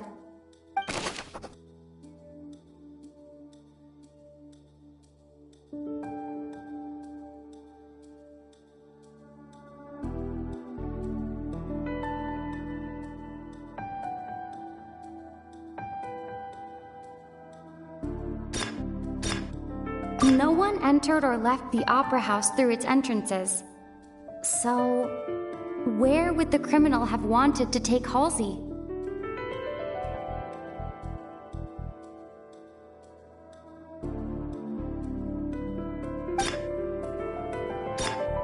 The deceased's name is Cowell, Linny's assistant. He would have been able to tamper with the equipment. Halsey's clothing was in the tunnel. So, there must have been some fear that she would attract attention.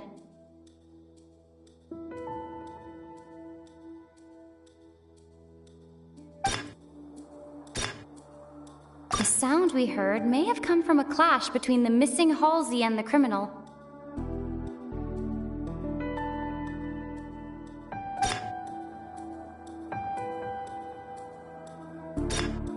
Linny was not in the tunnel at that moment, which gave our criminal ample time. It would have been tough for both people to fit into that vent. They would likely have bumped into Linny as well.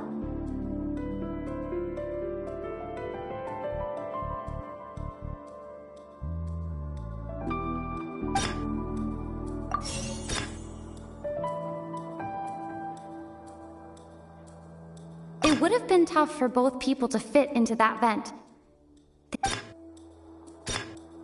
Linny was not in the tunnel at that moment, which gave our criminal ample time. The sound we heard may have come from a clash between the missing Halsey and the criminal.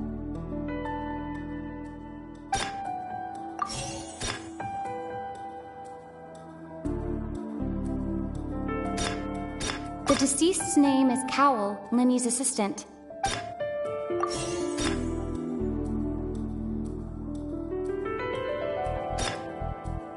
No one entered or left the opera house through its entrances.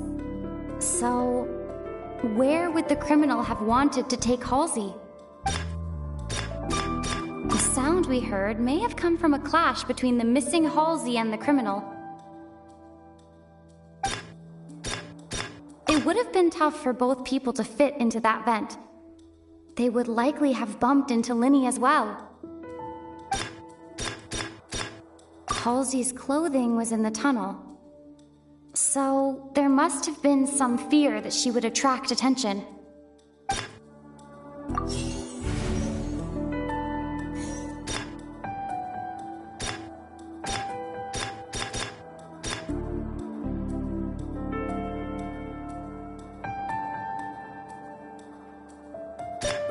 Linny was not in the tunnel at that.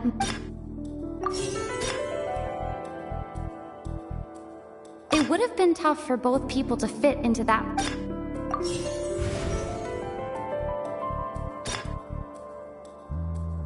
No one entered or left the opera house through.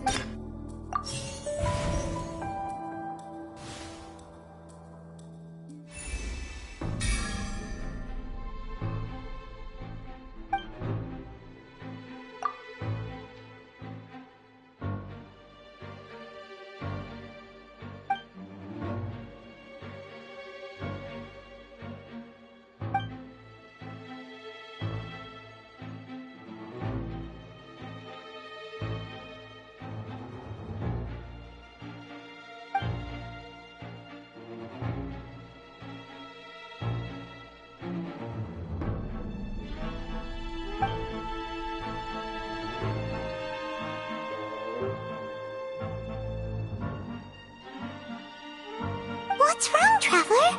Are you still having trouble figuring things out?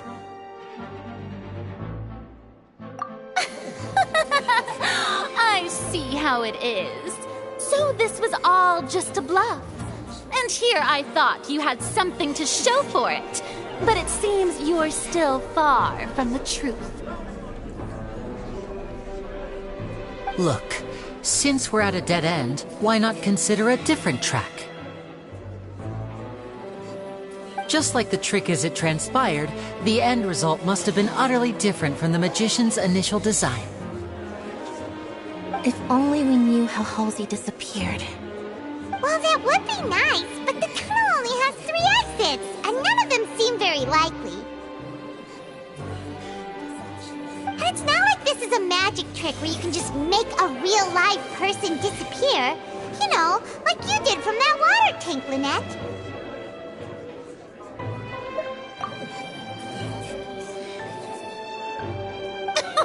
Excuse my interruption, dear opponents, but do you not see that the crowd is growing impatient? There is no greater sin in this opera house than an awkward delay in the performance.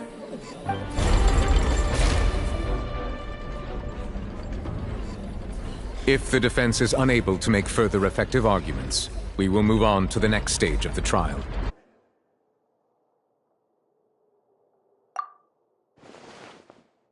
Lenny was not in the tunnel at that moment, which gave our criminal ample time.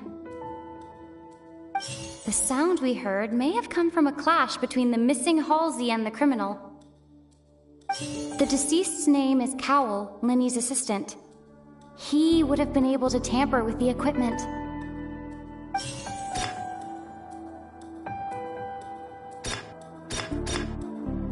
The vase was not broken by chance. It was used to cover important evidence. The water.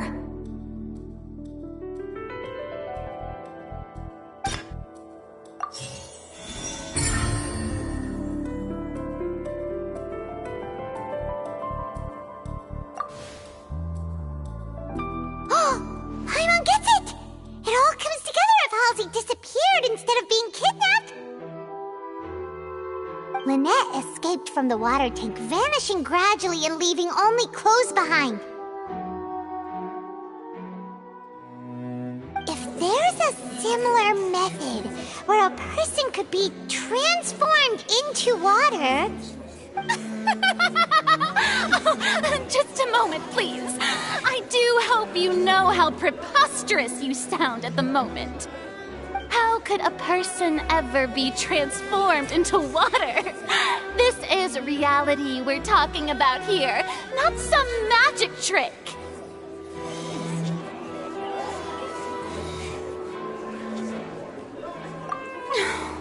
Must we really? I should think that of anyone. Your friend Linny already knows this truth very well. Magic tricks are ultimately just illusions and misdirection. But Halsey's disappearance is very real. We're talking about 2 completely different things. Even so, I trust the traveler's judgment. The truth must be out there somewhere. Perhaps some new line of reasoning may open if we try to gather all the focal points that don't make sense. Since Cal was the deceased, we haven't placed much attention on him. But given that we aren't making much progress with the case, it wouldn't hurt to have a look at his belongings, would it? People really do come up with all sorts of harebrained schemes when at the end of their rope. The way I see it, your suggestion that we broaden the scope of our investigation is nothing but a tactic for stalling the trial. Nevertheless, I believe that this is a reasonable request on the part of an attorney. Since the trial does indeed appear to be at an impasse, I believe that additional evidence may help us make more progress. Guards, please step into the lounge and examine the personal effects of the deceased, Cowell.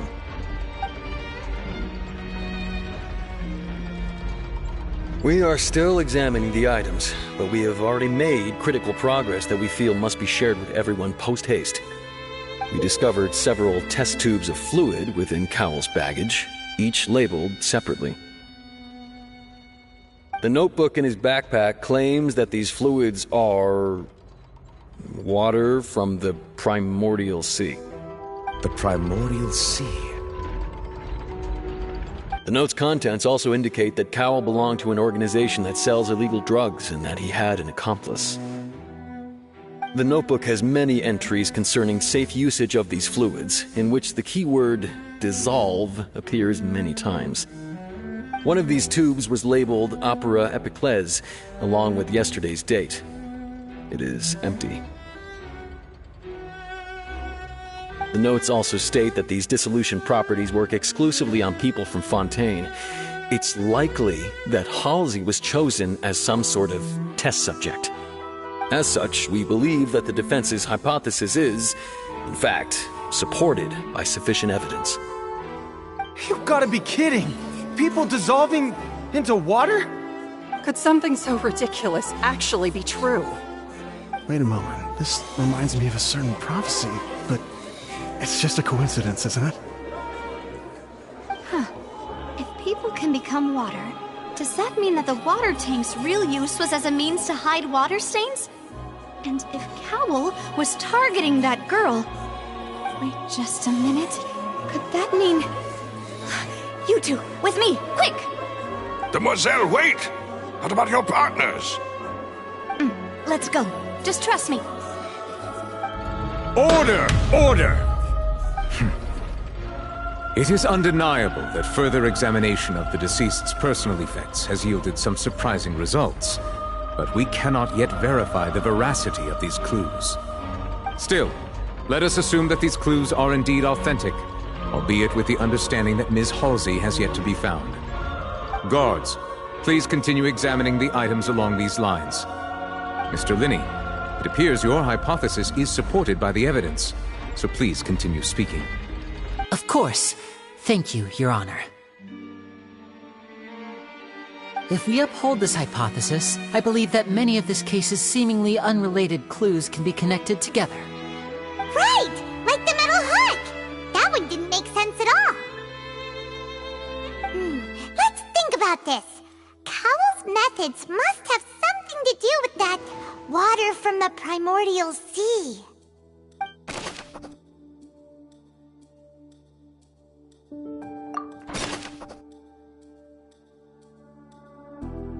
The deceased's name is Cowell, Linny's assistant.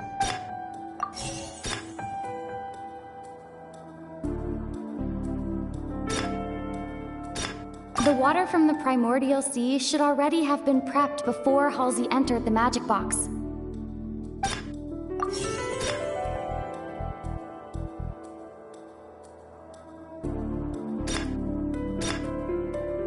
The deceased's name is Cowell, Linny's assistant.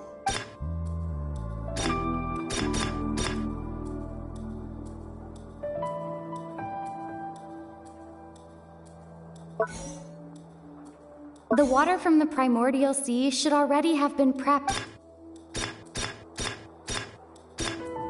The rope that strung the water tank up was lit by the fireworks and cut. As such, the focus here is on the water and not the tank.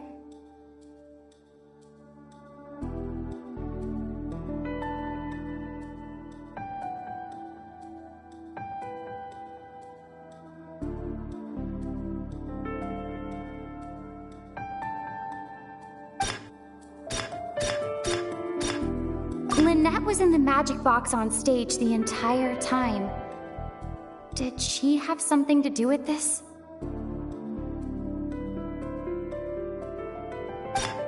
I remember there was something else within the inner layer of that box.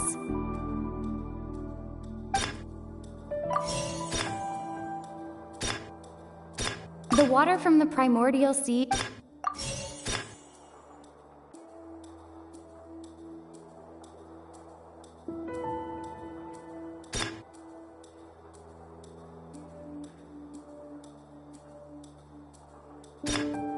Lynette was in the magic box on stage the entire...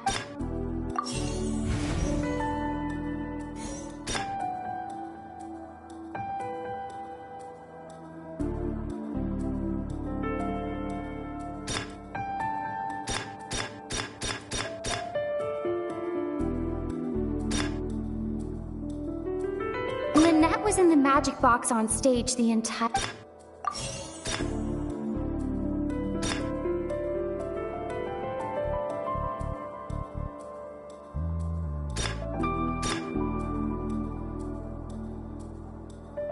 Lynette was in the magic box on stage the entire time.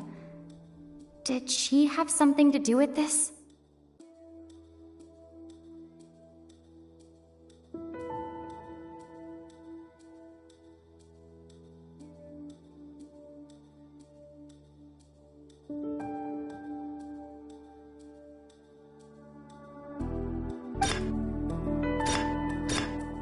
Now it seems like the hook rope was not meant for another magic trick, but was instead some form of triggering mechanism.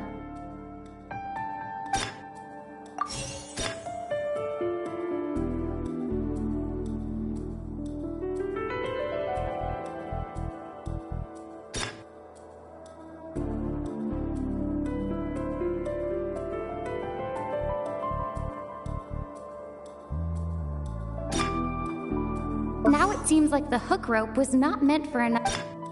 Lynette was in the magic box on stage. Now it seems like the hook rope was not.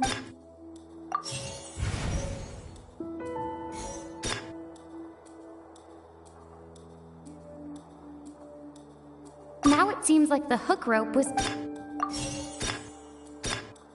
The rope that strung the water tank up would.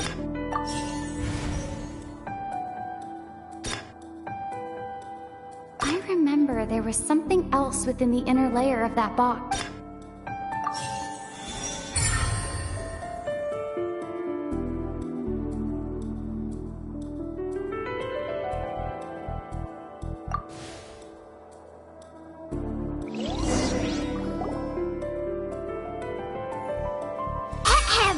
It's Ace Detective Paimon's time to shine again! In the original plan, Cowl would tamper with the water tank rope and the number selector securing his target. When the magic box containing Halsey was lowered, the metal hook would retract gradually and pierce the balloon at the top of the box. When the balloon attached to the box popped, the water from the primordial seed inside it would pour down and dissolve Halsey. Afterward, Cowl would enter the tunnel and break the flower vase to conceal the water inside the tunnel, with the remaining evidence being covered up by the water tank on stage. But he encountered something unexpected in the tunnel and wound up being fatally hit by the same water tank he meant to use to cover his tracks. Huh. That does make sense. That actually links together a lot of the more confusing pieces of evidence.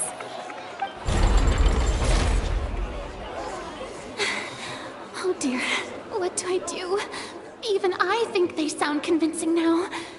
Have I falsely accused an innocent person? What a humiliation.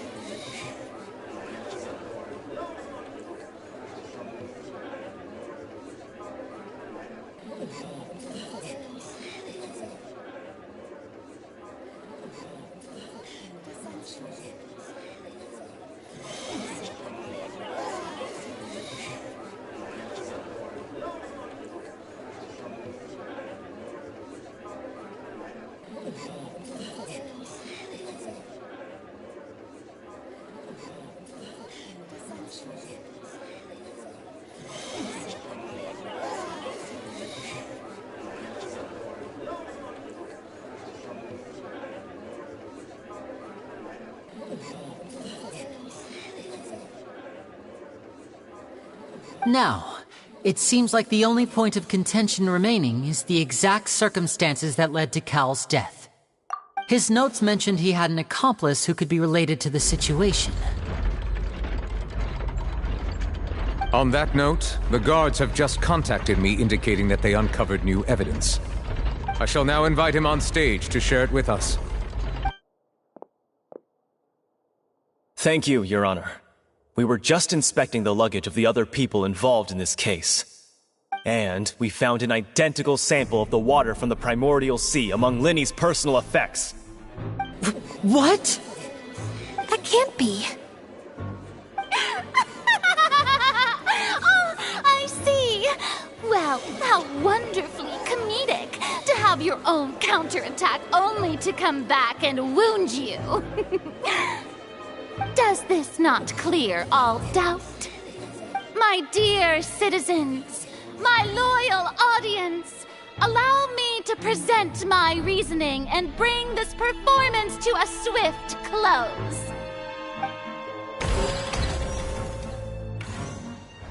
Linny did not need to take part in the dissolution of the young woman at all. Indeed, he did leave the scene via the vent. Having made modifications to the props beforehand, his accomplice Cowl then caused Halsey to vanish using the water from the primordial sea. But upon his return, in cruel avarice, Linny desired sole credit and prepared to do away with his partner in crime. Ultimately, he knocked Cowl out, and the tool meant to cover the crime up also became a murder weapon. Now, as much as I regret having come to such a viciously straightforward conclusion, it does seem that the famed ƑөŨÿ is quite the cold-blooded and ruthless organization. Am I right, Mr. Linny? We've used up all the evidence we collected. There's no way for us to make a rebuttal here. Is this the end of the road?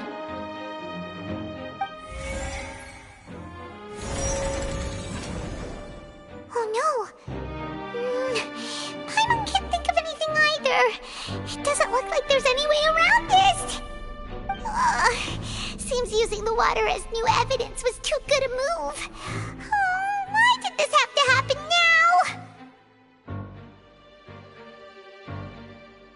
I think we've all seen enough now, and we have ample witnesses to my flawless reasoning. I believe this is indeed the finale. Now then, my good, noble Chief Justice, should we not, in your view, Excuse me, everyone, but I must interject. Miss, I must ask you not to shout, and to respect the ongoing legal proceedings. Oh, come on. Don't be hasty. I have a good reason for interrupting, you know. Now, would anyone here like to take a little break from all this debate and see a little magic? I'll show you an amazing trick. One that can bring a young woman who has disappeared back in the flesh, right before your very eyes. Please, do the honors, Mr. Linny, if you would be so kind. What in the world is she saying? No offense, miss, but miracles like that are beyond my scope as a magician.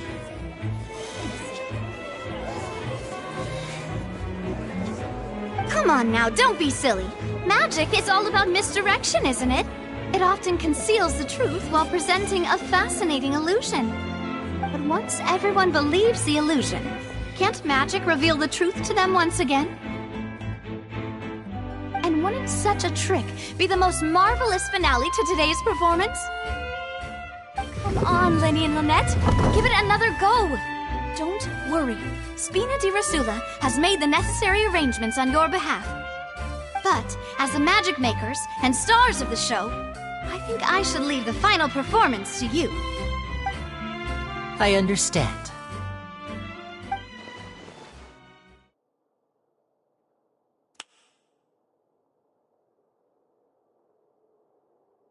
And voila!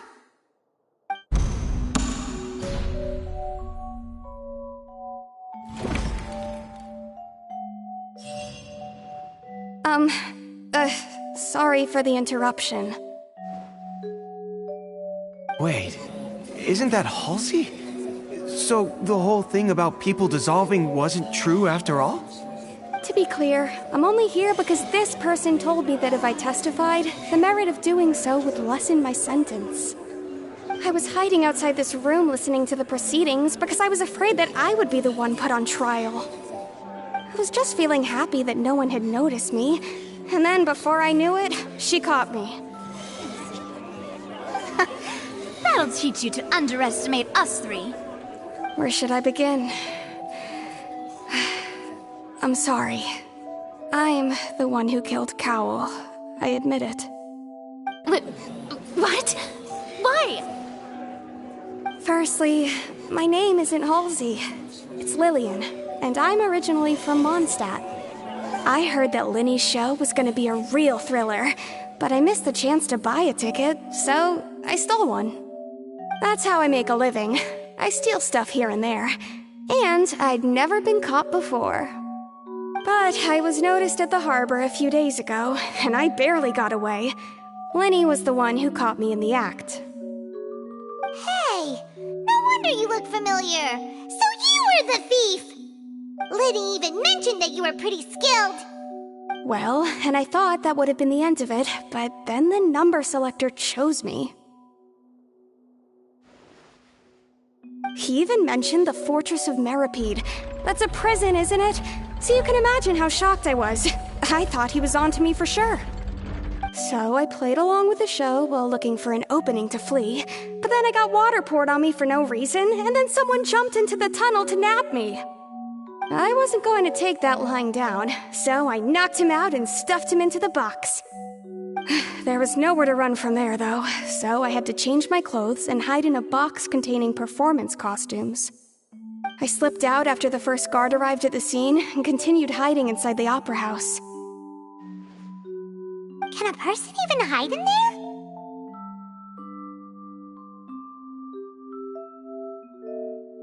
But I swear I didn't know that the water tank would fall down.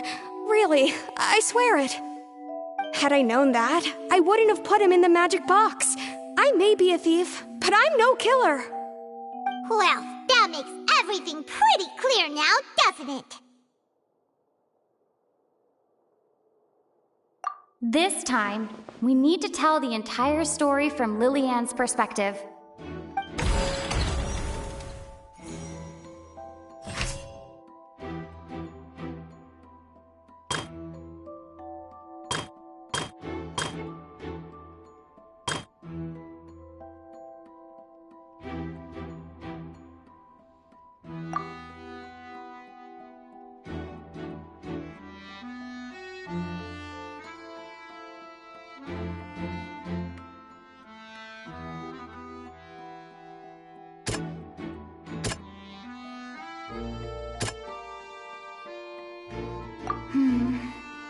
Seems this one...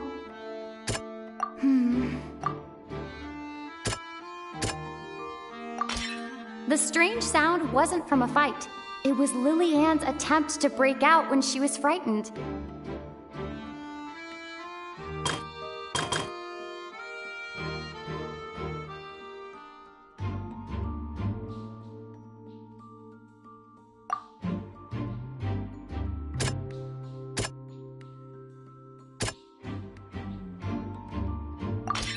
The flower vase was not broken to cover anything up, but was smashed during the struggle between Lily-Ann and Cowell.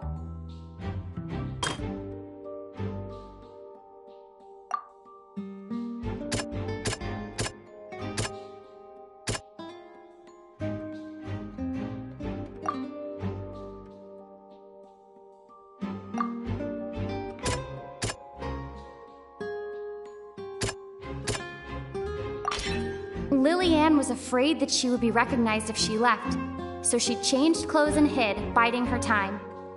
Just what one might expect of an experienced thief. And it's Ace Detective Paimon time! Having been selected out of the blue, Lily-Ann panicked. Her panic only intensified after she entered the tunnel and had water poured on her head. So she kicked the door open, producing the thud we all heard.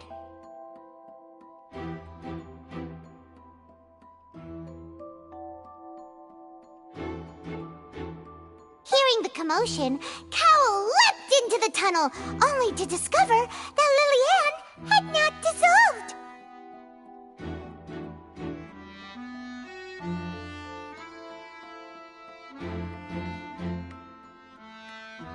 He did not know that Lily-Ann was not from Fontaine, but was a thief who made her way in by stealing a ticket. Mistakenly believing that the water from the primordial sea needed time to take effect, he tried to force Lillian back into the box. The two broke the flower vase during the struggle, but Lillian came out on top, knocking Cowell out and putting him in the box. With no way of escaping, she changed her clothes and hid in the costume trunk until the performance ended.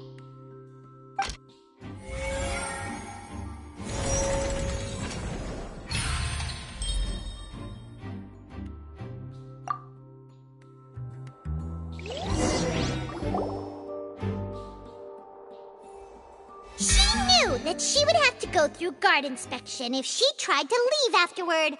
So, she has been trapped in the Opera House these last 2 days. She had already become desperately hungry by the time we were chatting over macarons. So, she swiped 2 of them right under our noses. Talk about a sneaky thief. At this point, all the events that happened in the tunnel have now come to light. Ah, so that's the whole story. Bravo! Bravo! Now then, Lady ƑөŨÿö, do you wish to speak against the defense's statements? Please answer the question, Lady ƑөŨÿö. Also, if I may add, the trial has not yet ended. As such, I request that the prosecution not leave the room before the proceedings have concluded. What? Are you reading my mind now? No, I have no further arguments. I admit defeat. But really, could you at least have left me with some dignity? Wow, look at that! She's like a deflated balloon now. If there are no objections, then as the Chief Justice of Fontaine, I shall once again repeat the full sequence of events. The actual perpetrator of the serial disappearances, Cowell, selected his next victim from the audience reservation list. With some modifications to the selector, he could ensure that the pre-selected young woman would be chosen. To cover up any evidence while committing the deed, Cowell thought of allowing the water tank to fall, which would conceal the water left behind after the young woman was dissolved. He also tampered with the rope suspending the water tank, using the fireworks at the end of the performance to cause the tank to drop and hide the watermarks. He poured the water from the primordial sea into a balloon during the preparation of the magic box and stuck it to the box's lid. Finally, he passed the prepared hook on a rope through the gap in the magic box's door when bringing the young woman to said box. When the magic trick officially began, the box containing the woman was lowered into the tunnel, tightening the hook rope and bursting the balloon containing the water. If all had gone to plan, the young woman would be dissolved at this time. However, Lillian was not from Fontaine and thus fled the box with a loud noise. Realizing that there was trouble, Cowell entered the tunnel and met Lillian. Thinking that the waters had not yet taken effect, he decided to proceed. However, his opponent was more capable than he thought, and he was overcome, knocked unconscious, and placed into the magic box, and thus became his own final victim. Lillian, according to her own statements, then changed clothes and hid until the performance ended, before hiding in other parts of the opera house. As for Linny, he was in the underground structures within the opera house, and was thus ignorant of these happenings. From this reconstruction of events, we can conclude that Linny, the accused, is in fact innocent.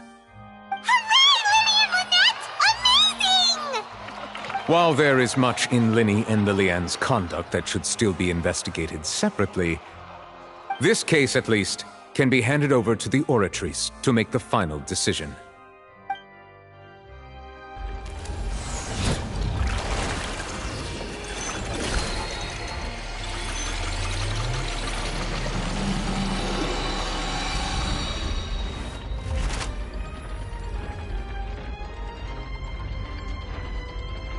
As such, Linny and Lynette are officially declared not guilty.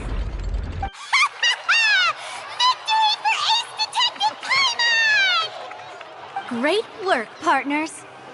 Thank you all. Thank you so much. Next, I think we deserve an explanation, Guard Vaughn. How did you find the water from the primordial sea in Linny's baggage? Right! Your discovery caused me to make a serious mistake, you know. Or was that not a discovery, but false evidence that you dared to bring before this court? I suspect that the accomplice mentioned in Cowell's notes was not Linny, but you, yes?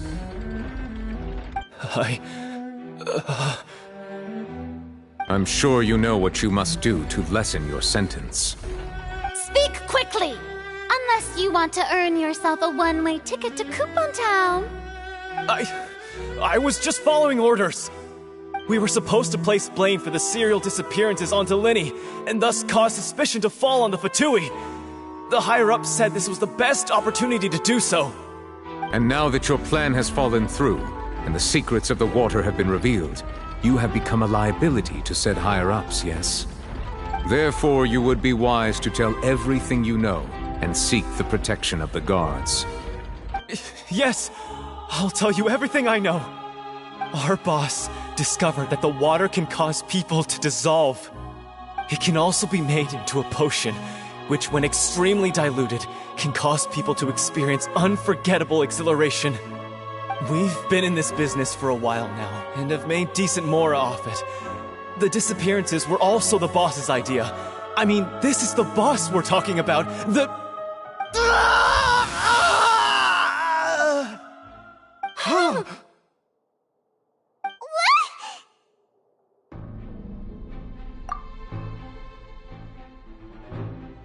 And now he can no longer talk.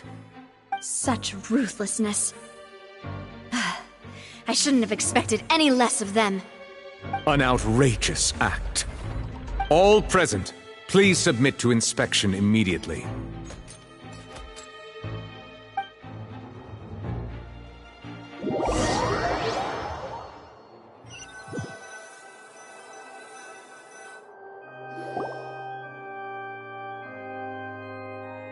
So, we're just going back now?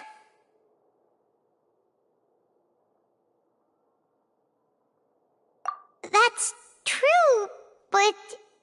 Traveler, Paimon! Please wait.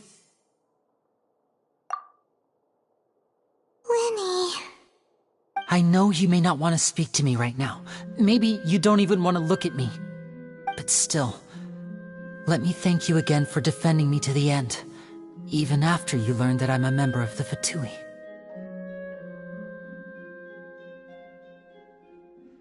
I guess. But regardless, I'd like the opportunity to set things straight. I didn't approach you with any ulterior motives or ill intent.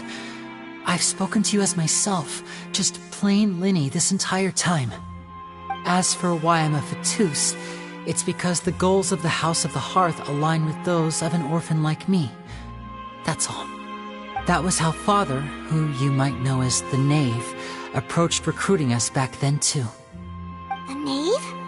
The one who controls the House of the Hearth? She's your father? That's right. And since we're here, I was wondering, would you mind hearing a story? It's about my past. Back when our parents first died, Lynette and I were left wandering the streets. To survive, I took to surreptitiously observing an older street performer who did magic. It took me several days to figure out how he pulled off his amazing tricks. I took my sister through several streets until we found a crowded corner, and we began to perform magic tricks there. To my surprise, we proved to be pretty popular, and we could at least stop worrying about where our next meal would come from for a time. But I didn't want my sister to remain a street rat together with me forever. Before long, an aristocrat came to me and claimed that he wished to take us in after watching my performances. So you went from orphans to nobility just like that? That was how we felt at first too. As if fate was on our side and we could say goodbye to those painful days. But I gradually discovered that while we were called foster children, he was really after my talent for magic tricks. He would constantly take me to all sorts of banquets to garner attention, which he would then use to expand his social circles. That doesn't seem too bad either. Better than roaming the streets at any rate. It took a while for me to realize just how dark his heart really was.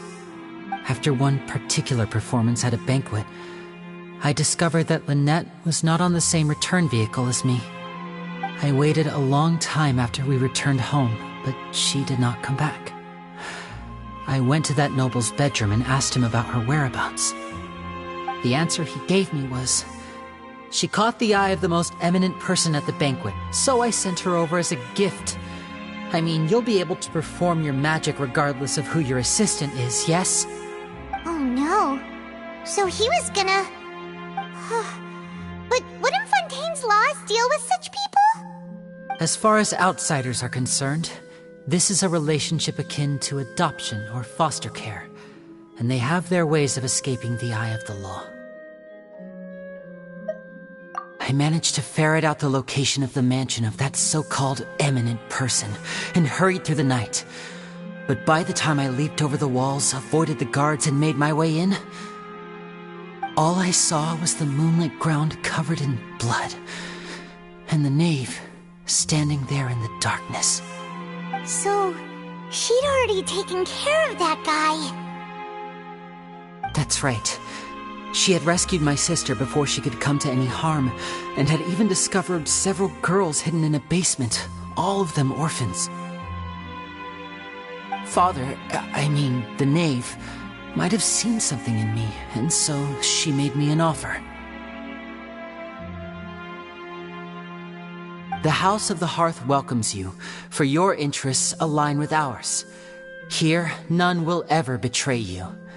Indeed, betrayal shall never be permitted here. I was hesitant to trust her. I had just been betrayed by nobles. But she was also quick to destroy the noble who had taken us in at first, giving us back our freedom. Oh, so that's how the two of you joined the House of the Hearth. She has her own plans. She has gained permission from the Tsaritsa to first use the Gnosis' power when she obtains it. She plans to use it to find a way to break the prophecy and save Fontaine. So, she believes in that prophecy too? That's right. The whole House of the Hearth is currently working to combat that crisis. Today's case has also proven that people from Fontaine can indeed dissolve into some sort of water, thus further supporting the prophecy. Everyone at Hotel Bouffe d'été, including the knave, has their roots in Fontaine, and we will always defend our homeland. To us orphans, the only connection we have left to this world, apart from our family, is our homeland. So, from small deeds like distributing magic pockets to huge schemes like stealing a Gnosis, everything is aimed at dealing with that prophecy. It's all right. I understand. The only thing I can do is relate all this to you. I just hope you can understand that even as a member of the House, I have never stopped making my own decisions, and that I believe what I'm doing is right. If you should need anything at all in the future, feel free to find me. I will do my best to help you, as plain Linny.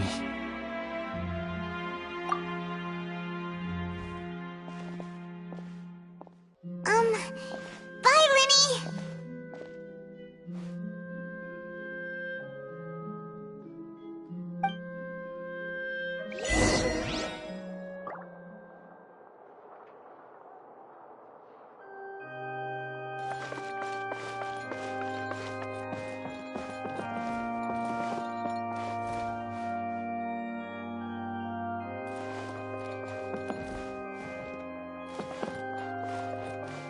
Quit following me.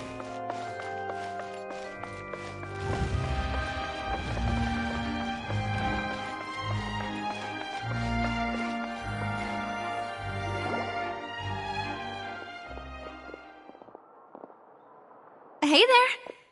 What was with the disappearing act you pulled right as the trial ended? Were you looking for us, Navia? Well, this whole thing isn't exactly over, is it? I do feel that we're getting closer to solving the serial disappearances case, though. Don't you think so, too? Huh? What's wrong, my dear partner?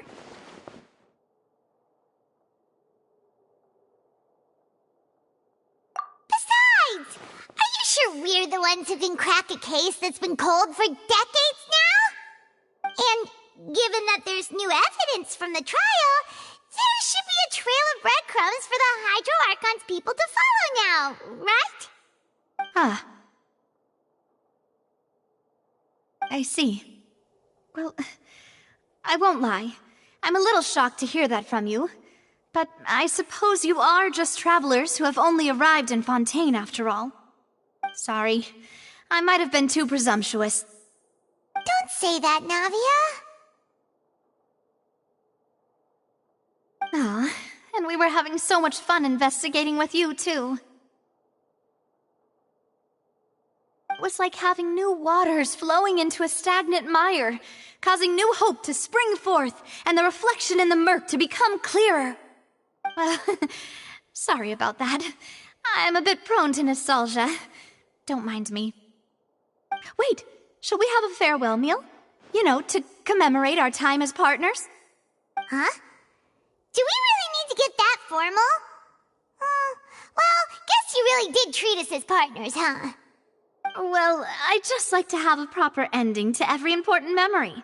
That way there are no regrets later. Anyway, it would just be a meal, so it shouldn't take up too much of your time. You don't have to twist Paimon's arm. If Boss Navia's treating, count Paimon in! Oh, wonderful! In that case, why don't we return to the Court of Fontaine and head to the Hotel de Boer? I believe we'll make it just in time for dinner. All right then, let's have our farewell meal!